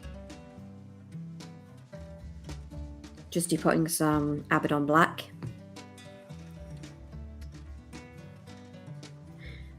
So one of the many rules that they had to follow when they were given Numenor was that they could never ever sail to Valinor. They could never sail to the Undying Lands. And like Sauron obviously convinced Ar-Pharazôn that, you know, they could give them immortality, they could give them what he wanted, but they didn't want to. They were choosing to hold it back. And Ar-Pharazôn was obviously very easily manipulated and corrupted because he was already quite a corrupt person. And it led to the downfall of Numenor. It led to a lot of things obviously being pulled from the world that would have otherwise existed.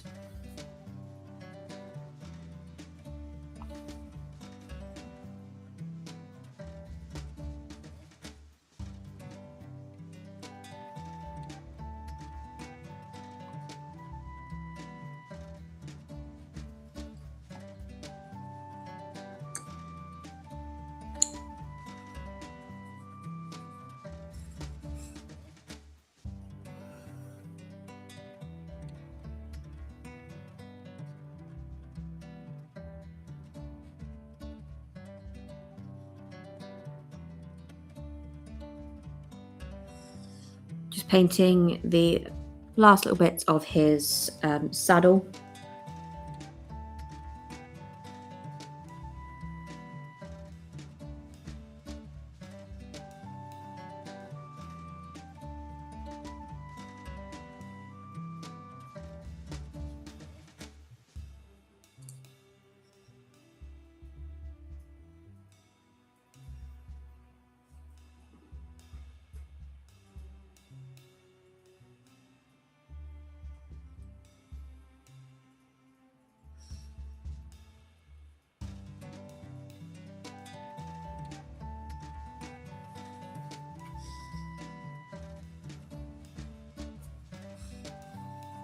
Funny, like obviously Tolkien's obviously an area of interest to me, extreme area of interest. So you're a massive Tolkien nerd.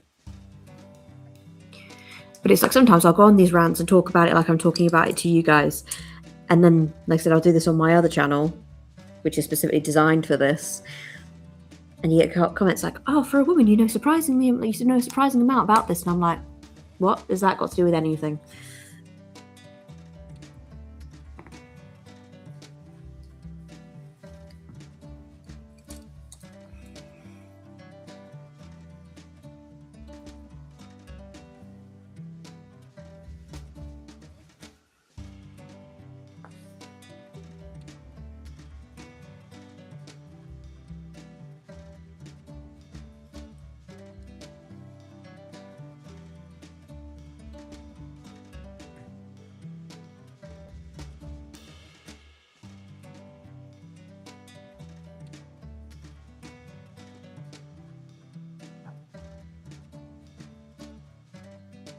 Yeah, that's all the black on his saddle done.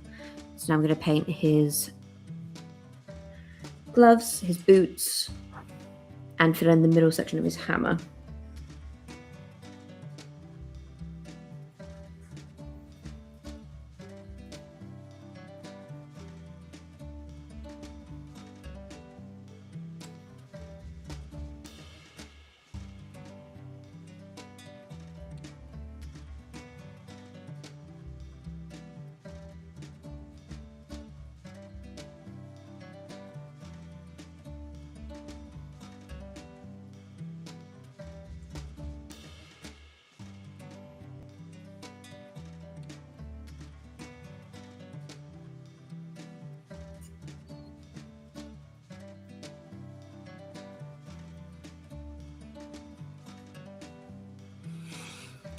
Oh, it's fine, you nerding out. What does being a woman have to do with having extensive knowledge about a subject?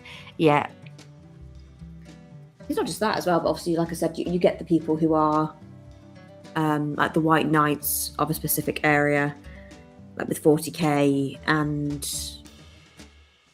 even like old world stuff. And then of course with Tolkien, you'll have people who are very fiercely protective of it,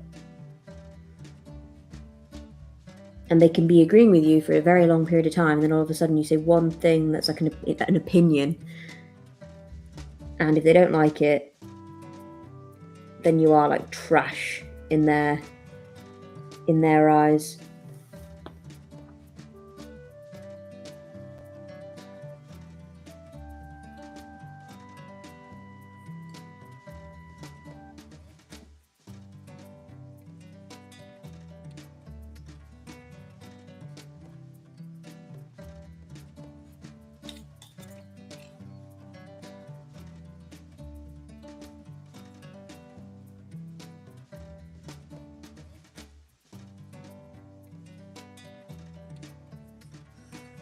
Moving on to painting his boots now.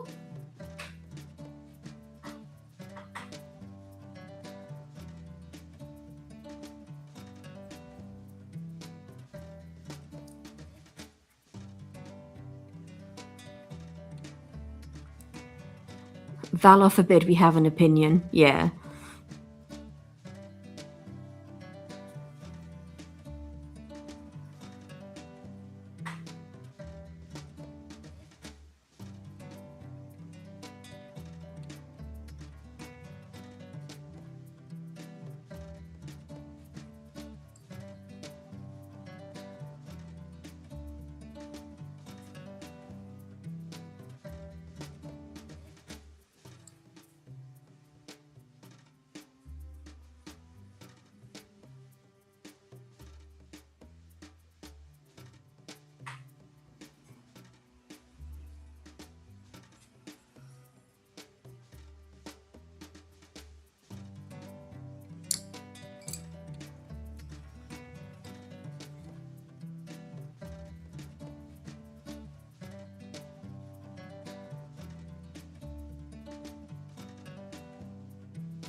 Well, you can only just about see her. The cat is still sat right in front of my laptop, so I'm still having to lean around her to read comments.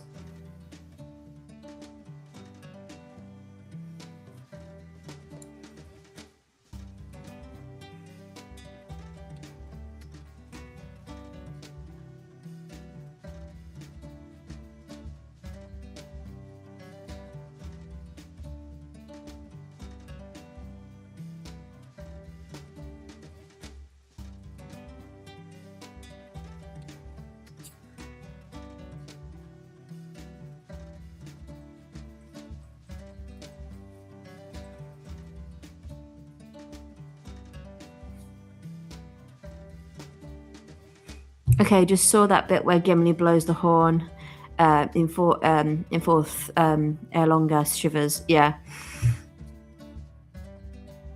And for Erlonga's, like, yeah, it's one of those scenes where even like he gets really giddy, because obviously it's a really significant thing.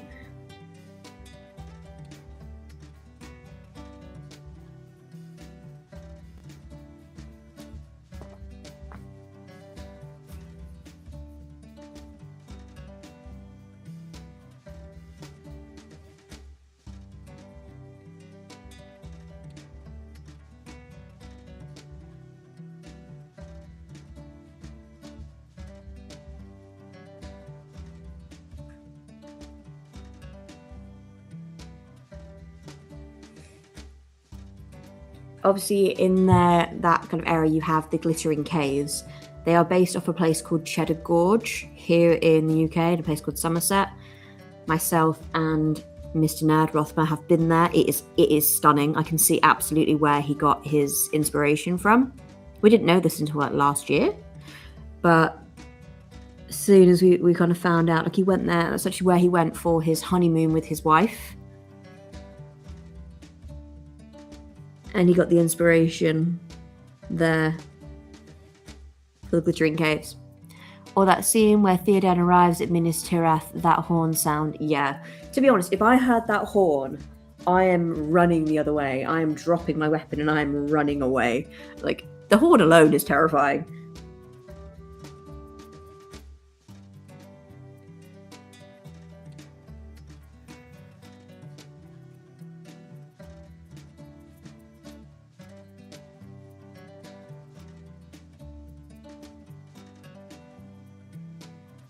Then again, I wouldn't want to be on the bad side of the Rohirrim or Rohan anyway.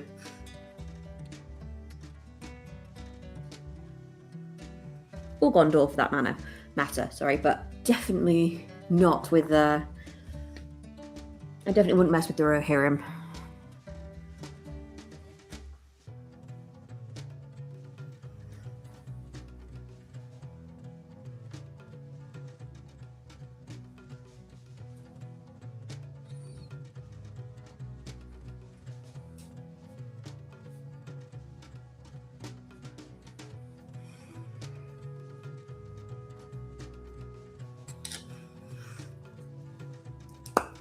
Getting some more Abaddon Black Ale.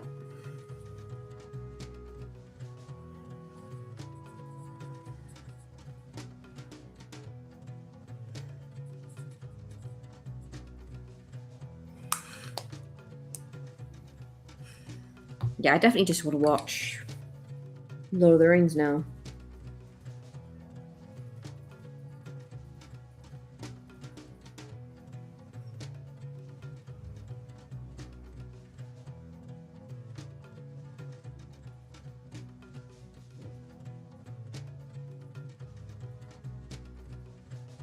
I'm also going to use this to paint his horn. His horn is actually, in this, is black and gold.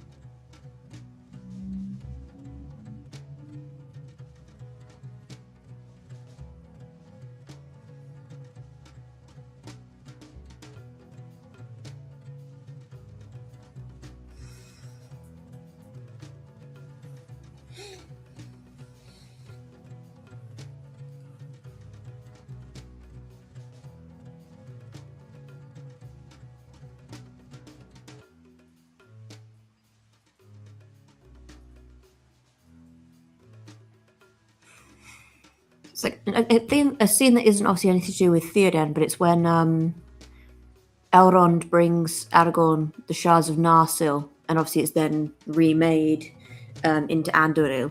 Like, that's a really, like, that's one of those scenes as well that kind of goes, oh, that's good. I like that.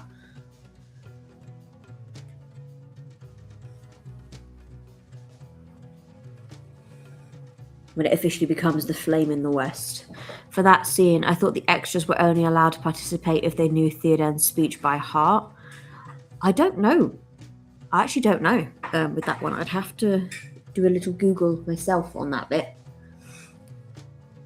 The Queen has finally just decided to jump off the table. She's been sat there for a good half hour probably, keeping me company. She's done her bit now. I'm safe apparently. I'm safe enough to be left alone, unsupervised.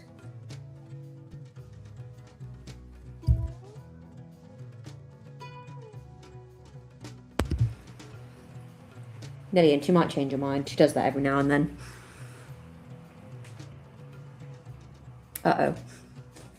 Uh-oh. A different cat is being brought to me. A certain other ginger boy who has just been disturbed from his sleep. You can't even see his face.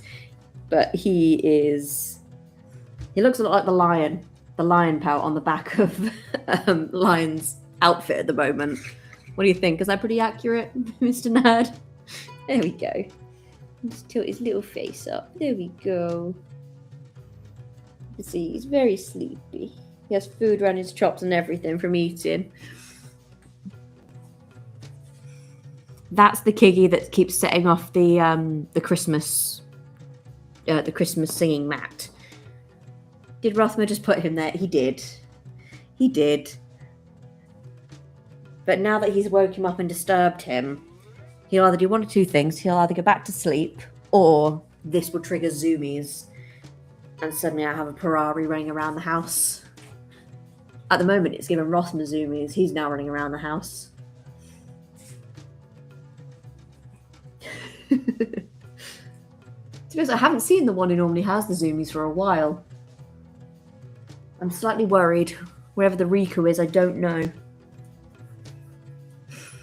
We have a laser pen in the house that our cats kind of know the sound of the click of it now.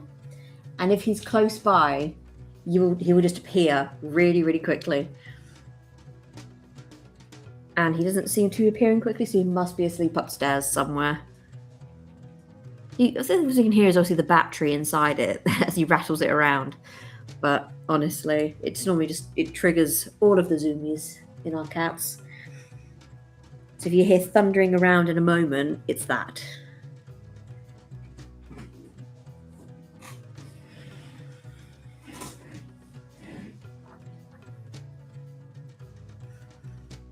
But there you go, you guys have also just seen a little bit of the sweet sleepy boy that is Sid. The one that is 9 months old, and you would not believe it if you weren't told he was 9 months old, because he is humongous. He feels like a good quarter of the table. Like he's a big boy and he's got big feet, so we can only imagine he's probably going to get bigger.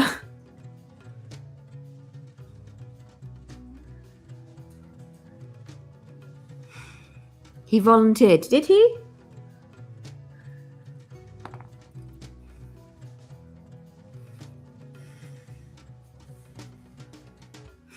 To be honest, he'll volunteer for most things if there's food or cuddles, and he did get some cuddles out of it, so I think we're forgiven for now.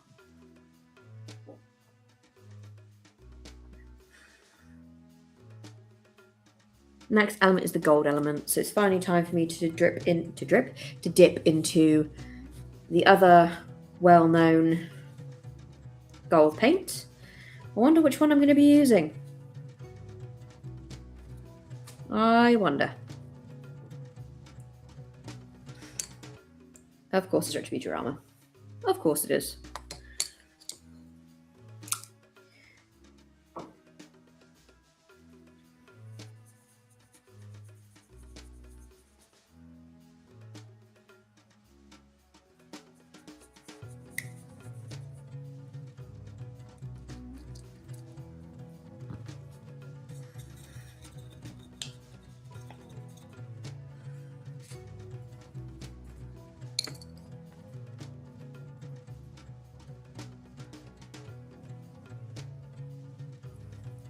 Right.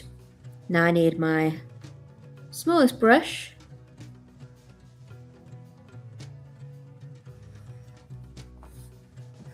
And every ounce of patience.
There we are.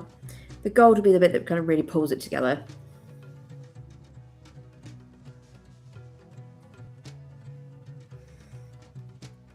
I can confirm the ginger cat, the one that was placed on the table, Sid, he has not gone back to sleep. He has now got up. So what he will do, I don't know. But whatever he decides to do, Rothmer can be held accountable for his actions. If he decides to cause chaos. To be honest, he might just have something to eat and go back to sleep. Plead the fifth. You plead the fifth. Of course, technically I'm the only one who witnessed you placing him there.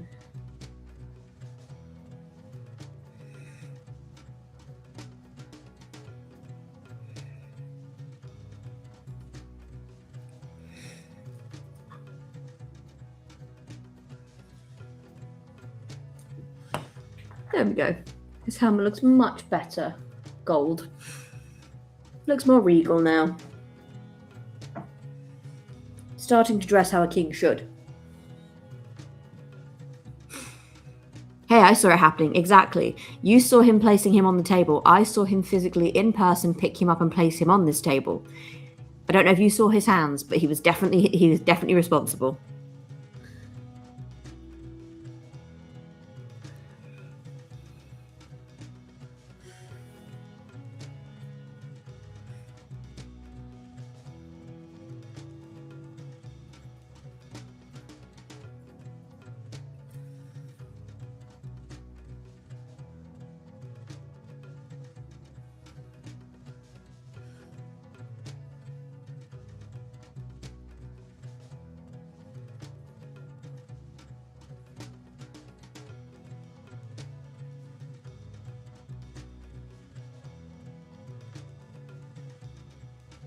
I saw a masculine hand.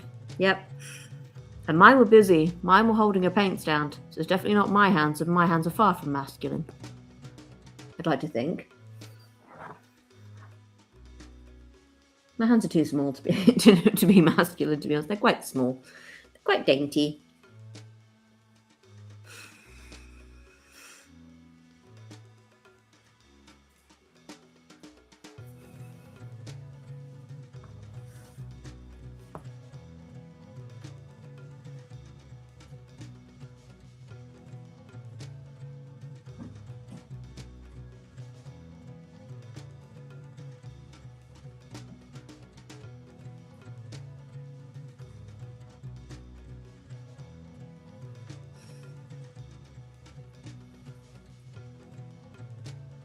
So it's a lovely brooch holding his cape on.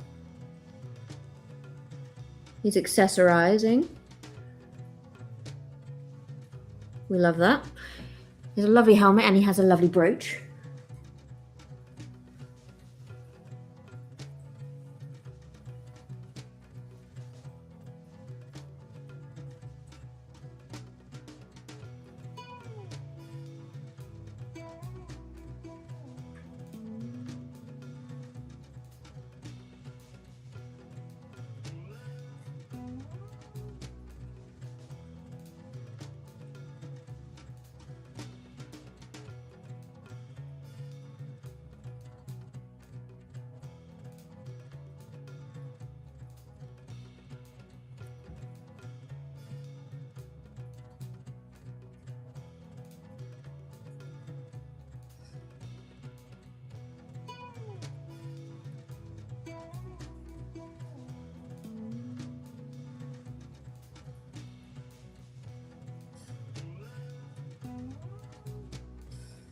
These little details, the designs that are on his armor are so intricate.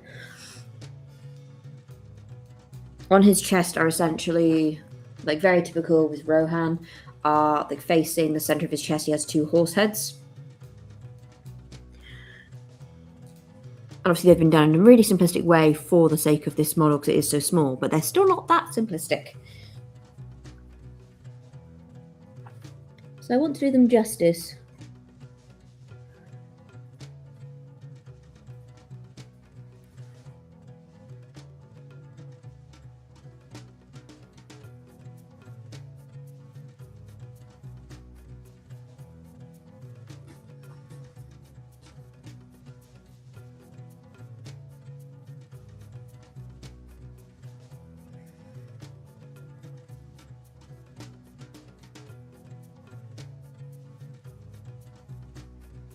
At the corner of my eye, I just saw the very same ginger cat that was just placed on my desk, just staring at me a second ago.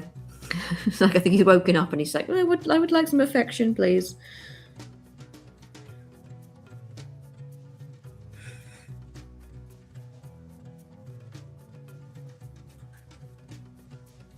That may be Mr. Nerd's job in a moment, though.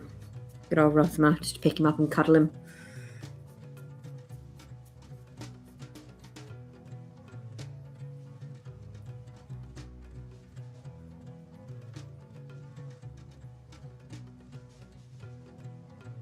The fun thing about that cat, though, is he acts like a dog.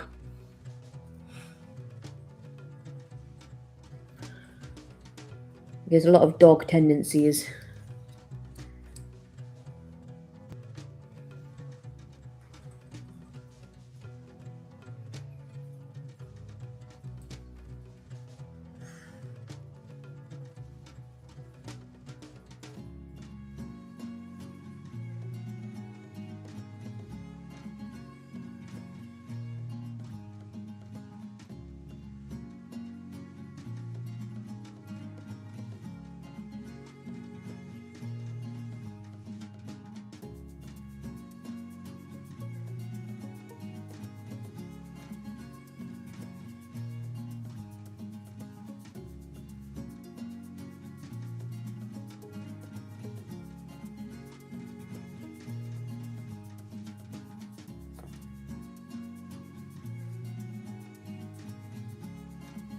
I'm just like be silent when I'm doing this because I don't want to mess it up. Yeah, when Nyx wants affection, she just jumps on my desk and walks into my arms. Yeah, to be honest, I think that's what Boo was trying to do earlier. But she was still like a little bit decent. She's like, I can see you're busy. You've got some stuff in your hand. She gave me the time to kind of put it all down. And when I didn't, she was like, okay, I will leave you then. You clearly don't want my attention. And Sid has a tendency to kind of just stare at you. Riku, on the other hand, the one that is currently MIA, he's somewhere in the house, is 100% Rothmer's cat. And he adores Rothmer with everything in him. Like, every fiber of his being. To the point whenever Rothmer goes back to work, goes away anywhere, he always gets a bit lost for a couple of days and doesn't know what to do with himself. He's like, where's my dad gone?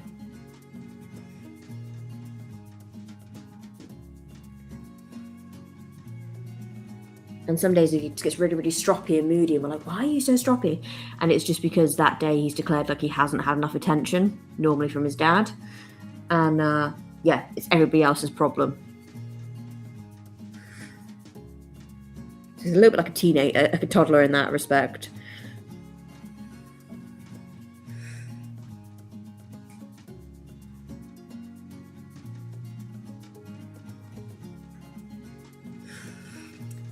Yeah, my brother is coming to look after my cat when I'm away. And of course, she needs someone to take care of her.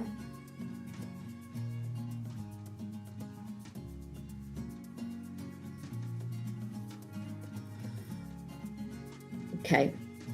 Just got this one. This literally got both of his wrist pieces to do. And then the edges of his horse's attire. And then just got a little bit of cleanup. And then I think that is the base of everything done. I need to paint the horse in like a very light shade of Celestra Grey. But I won't be doing that until I've done everything else.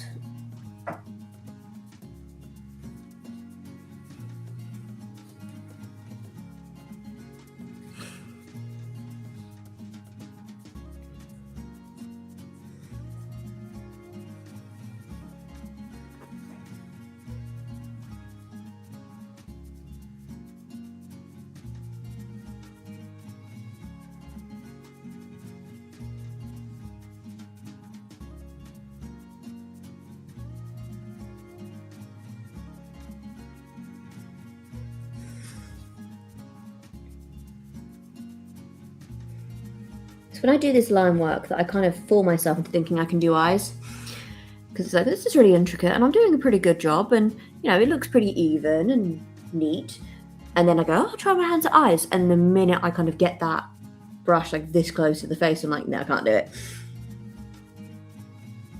It'd be a bad idea. And most of the time I am correct.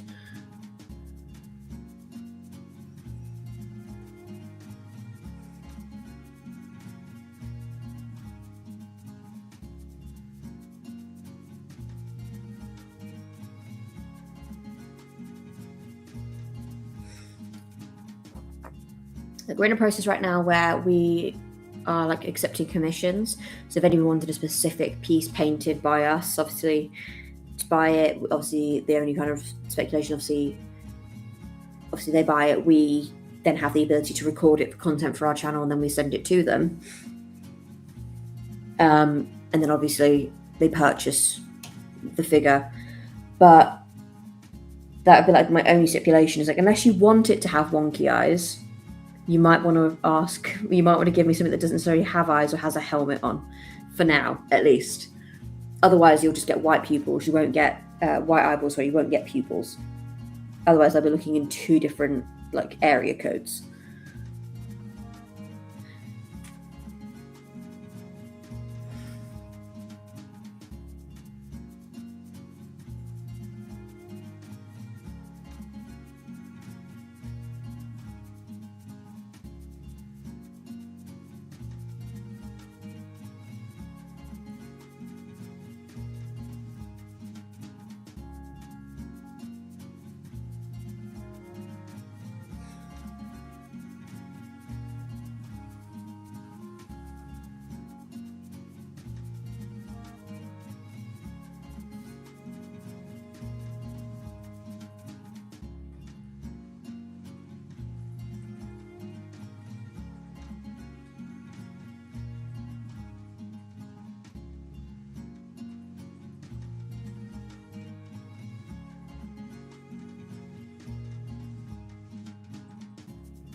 There we go.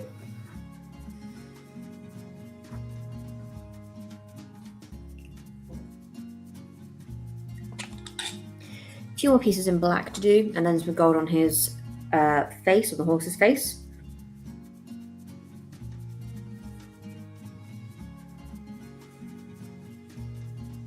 And then that is the base of this character done.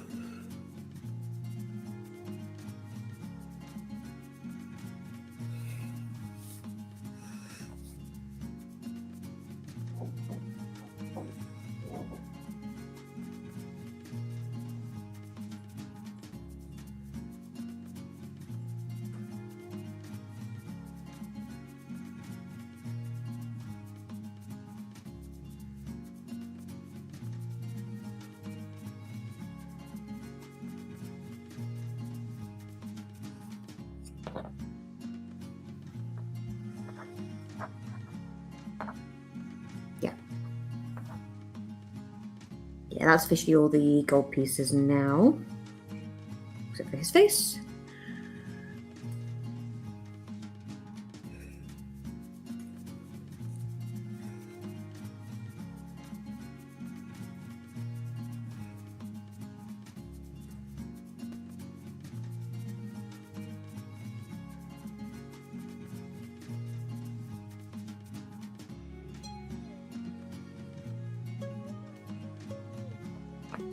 Double check of this photo.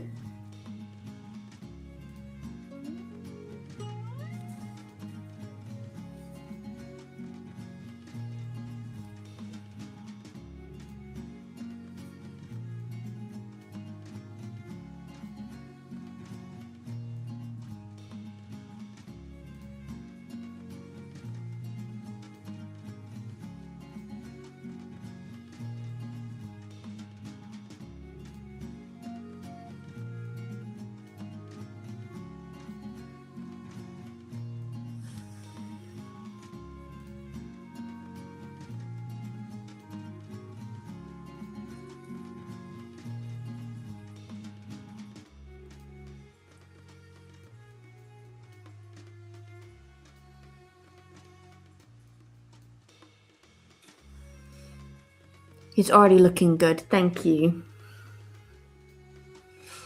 Obviously this was all without all of his shading, this was without all of his highlights.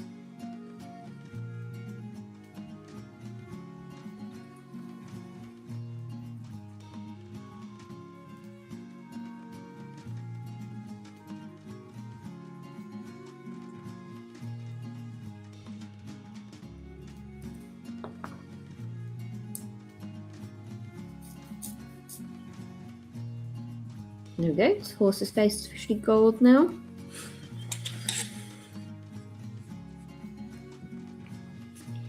Now back to the black to do his other glove, his reins. And I think that's it for his black now. And then it's just about tidying him up, cleaning up some edges, and then painting the horse with Celestial Grey, which is, for all intents and purposes, basically an almost white grey. And then a lot of the colour and design and such will come from, at that point, will come from the shading.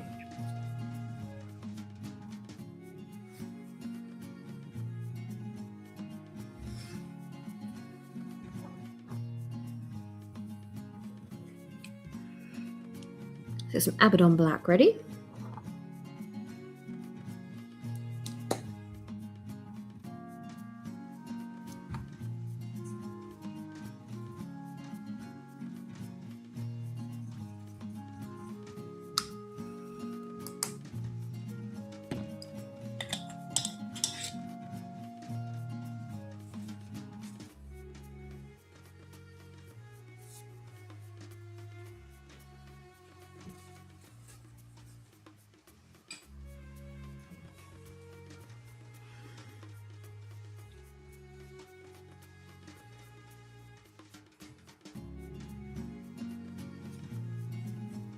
Making sure I only have a little bit on my brush.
Okay.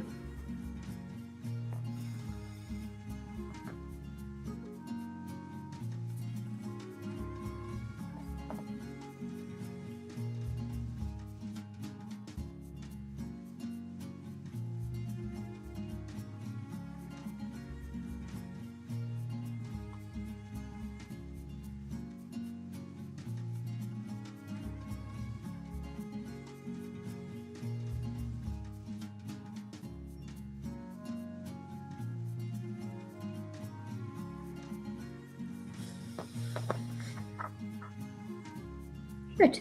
That's all the black parts.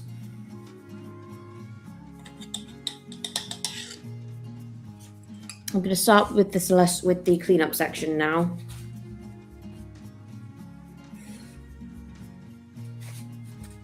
Because by the time I've done that, it will be dry and then I can move on to the Celestial Grey.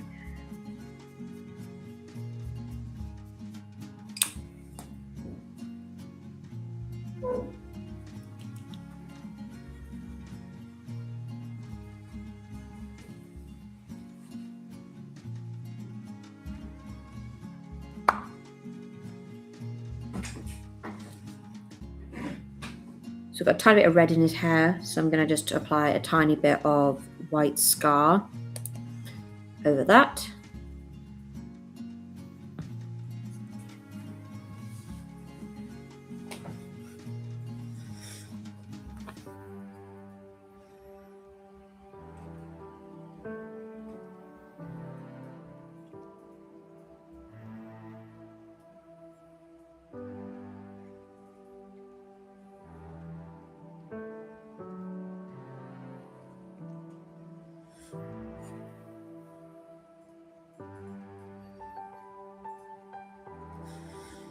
I'm going to do a base of white scar actually over his entire head with white scar, and then I will go over that in a bit with, well, next time I come in to do this, with apothecary white over the top, I think, because obviously it's a greyish white anyway.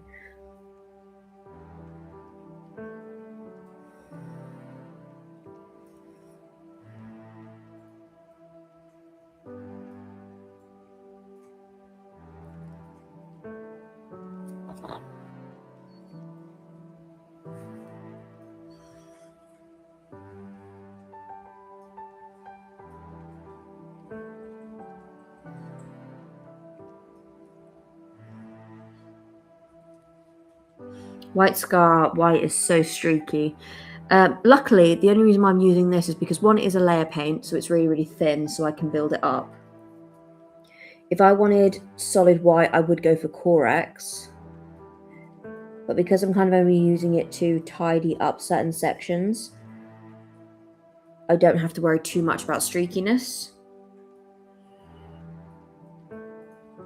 Just shaking it up really, really well. Obviously, add a little bit of water.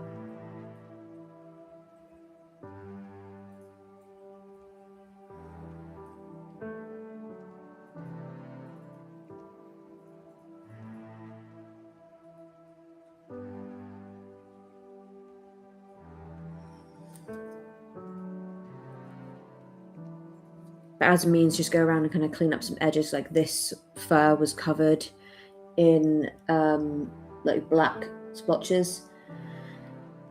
Yeah, Corex white is an excellent pen. I agree. Vallejo model color in white is also really, really good. I've used that before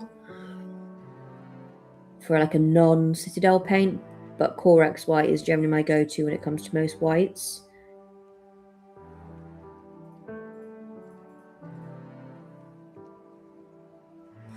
But in small areas, I find white scar to be perfectly fine. If I was doing something larger, 100% it would be Corex white.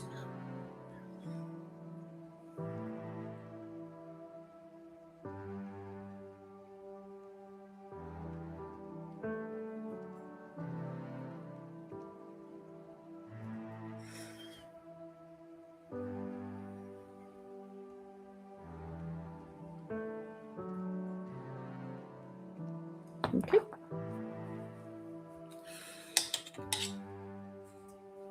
That's it for the white.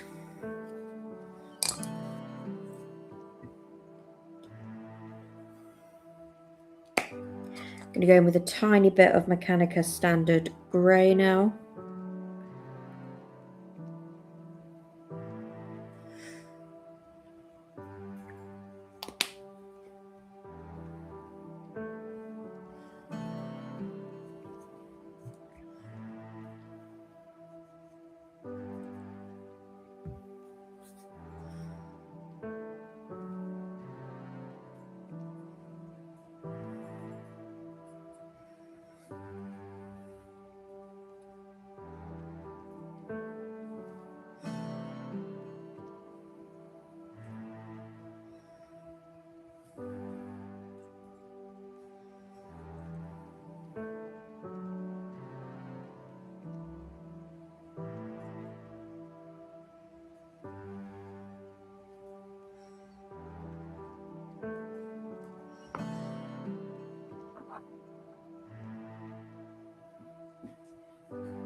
Obviously, I want to start as I mean to go on by tidying it up before I start adding shades and layers, just to make sure it's looking as neat as I can physically get it. Before I move on to anything else, I'm probably going to go over the red again, because it's not patchy as such, but there's a few areas that I would like to have a little bit more coverage.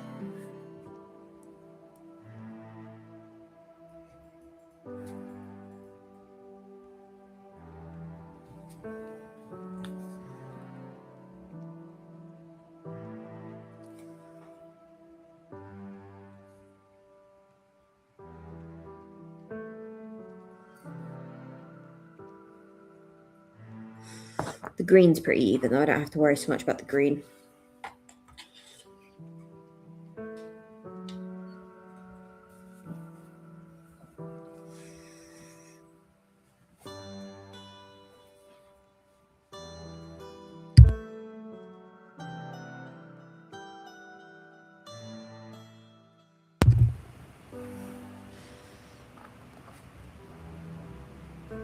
A few areas I need to touch up with lead belcher, but I'll go in with corn red first, fix those, and then go in with lead belcher, and that should be everything that needs cleaning up done then.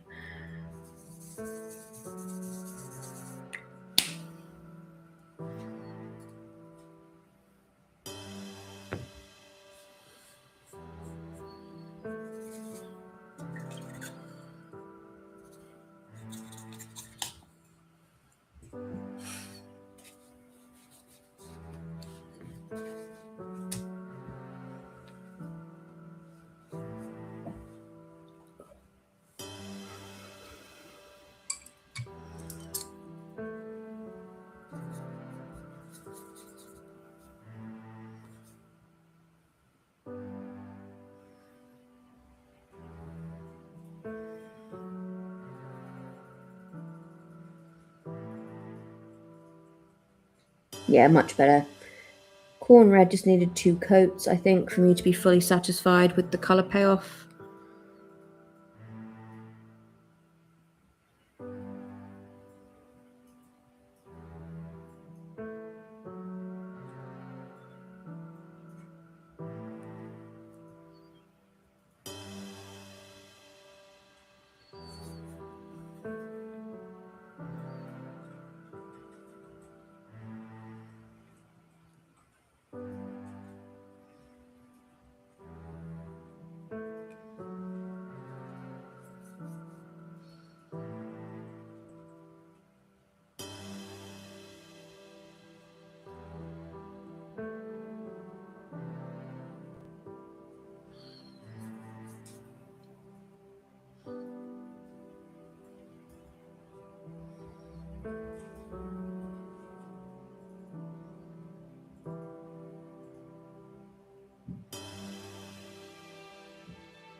There's a few little spots along the very bottom of this cape where I accidentally got a little bit of brown on it earlier as well, so I want to make sure they're covered.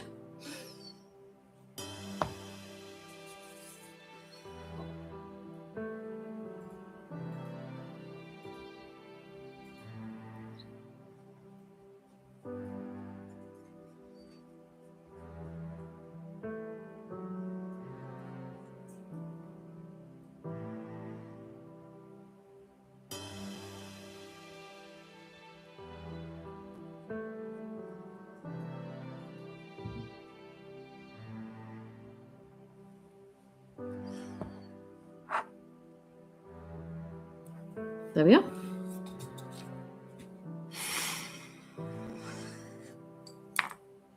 And now I think it's just the lead belcher to touch up, and then it's grey time. And that'll be it, because it's going to take a little minute for that grey to dry. And then we'll leave it at that for today. So I'm going to touch up the lead belcher, paint the actual horse, and then we'll leave it at that.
Just paint around the edges of this horse's feet with lead belcher as well.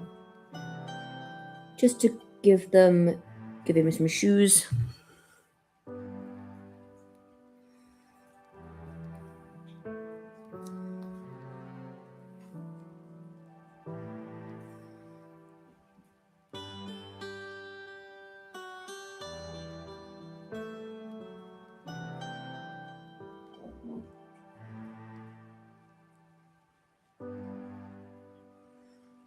Because of course he cannot be outside, and especially not the horse of a king without some shoes.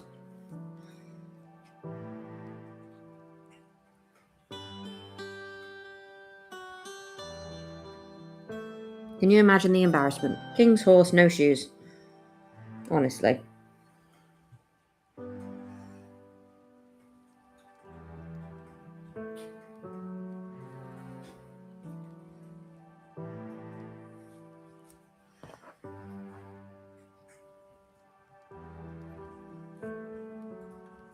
There we go.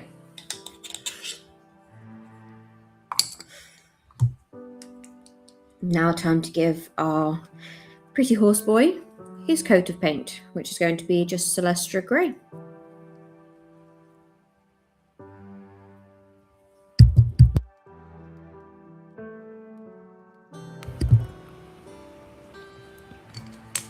Oh, throw a paintbrush across the screen as well while I'm at it.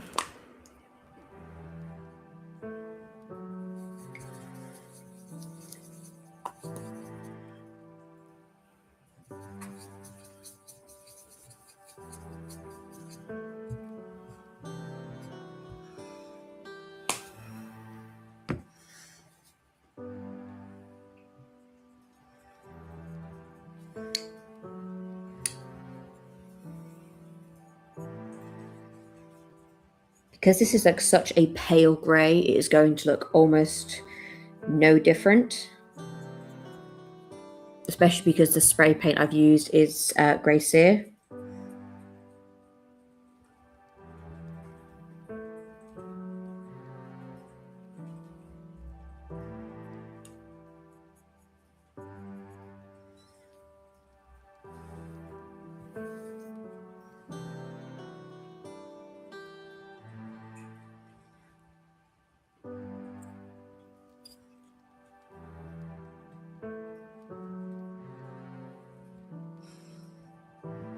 Making sure we get around all the front and the underside of the horse as well, so that his belly is not neglected.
Only other negative, because it is so pale, it's that thing of going, have I touched that bit already? And just having to like shine a bit of light on it to see if it's damp and go, yeah, I have. I've done that bit.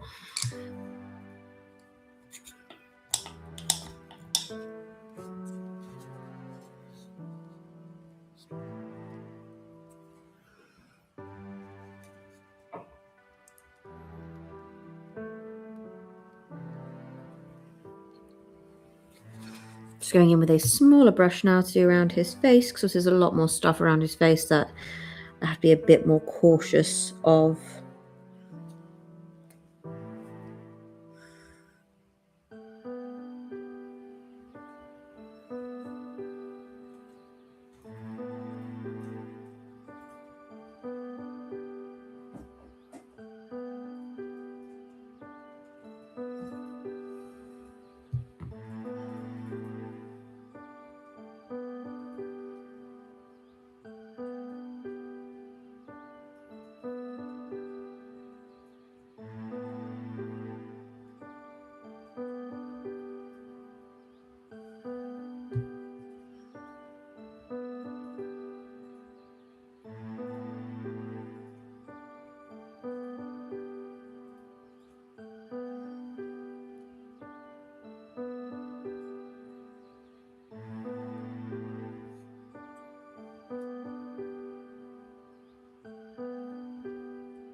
Make sure you get these cute little ears.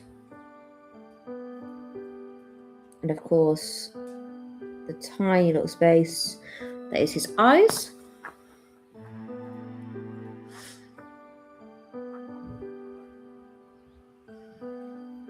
And that is it.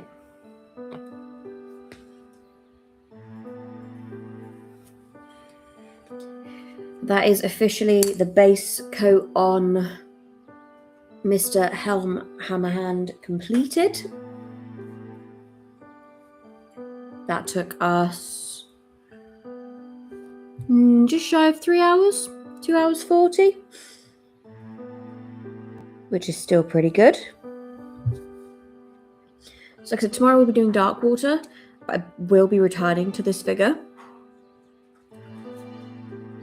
And the next time we come back to him, so far he's looking good, thank you. So I will be, obviously, he's looking really good so far, thank you. I will be shading him next time, and then I'll be going in with my highlights, which I'm looking forward to, actually, because there's lots and lots of areas on this figure that could do with some really beautiful highlights. So I think once this is highlighted, it's really going to bring it to life. And then in the next stream as well, I'm going to fill this hole that's in the bottom here. This is just one of like a couple positions that the horse can be mounted in. So I'll be using some green stuff to do that. So if anybody is new and is obviously not familiar with green stuff, then I can show you how you use that. So a bit of a learning opportunity as well. But that will be it for today. So thank you so much for watching, everybody. It's been greatly appreciated across all platforms. We've been watching on Twitch, or whether or not you've been watching on YouTube. It's great. It is greatly appreciated. And genuinely, I really, really appreciate all the support we've got so far doing this. And yeah, I'm happy that somebody else has obviously come in today, and obviously we've done like something a little bit different, because so far we've only done Age of Sigmar and 40k. It's nice to have a few people come and support us whilst we're doing some Middle-earth stuff.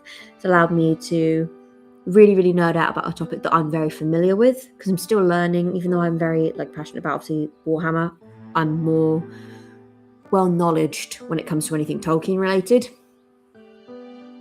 More well-informed. So I have Milliput. Yeah, that is really, really good as well. So we're going to be using green stuff. That's what we have, but there are lots and lots of alternatives to fill this in. But yeah, that'll be it from us tonight. Hope the rest of you have a wonderful day, night, whatever it is. If you guys have been working over this Christmas period, then I really, really hope you guys are getting some decent sleep, because it's not easy working in December in retail especially. But yeah, hopefully I'll see you guys tomorrow for Darkwater. So take care, have a lovely evening, guys, and bye-bye.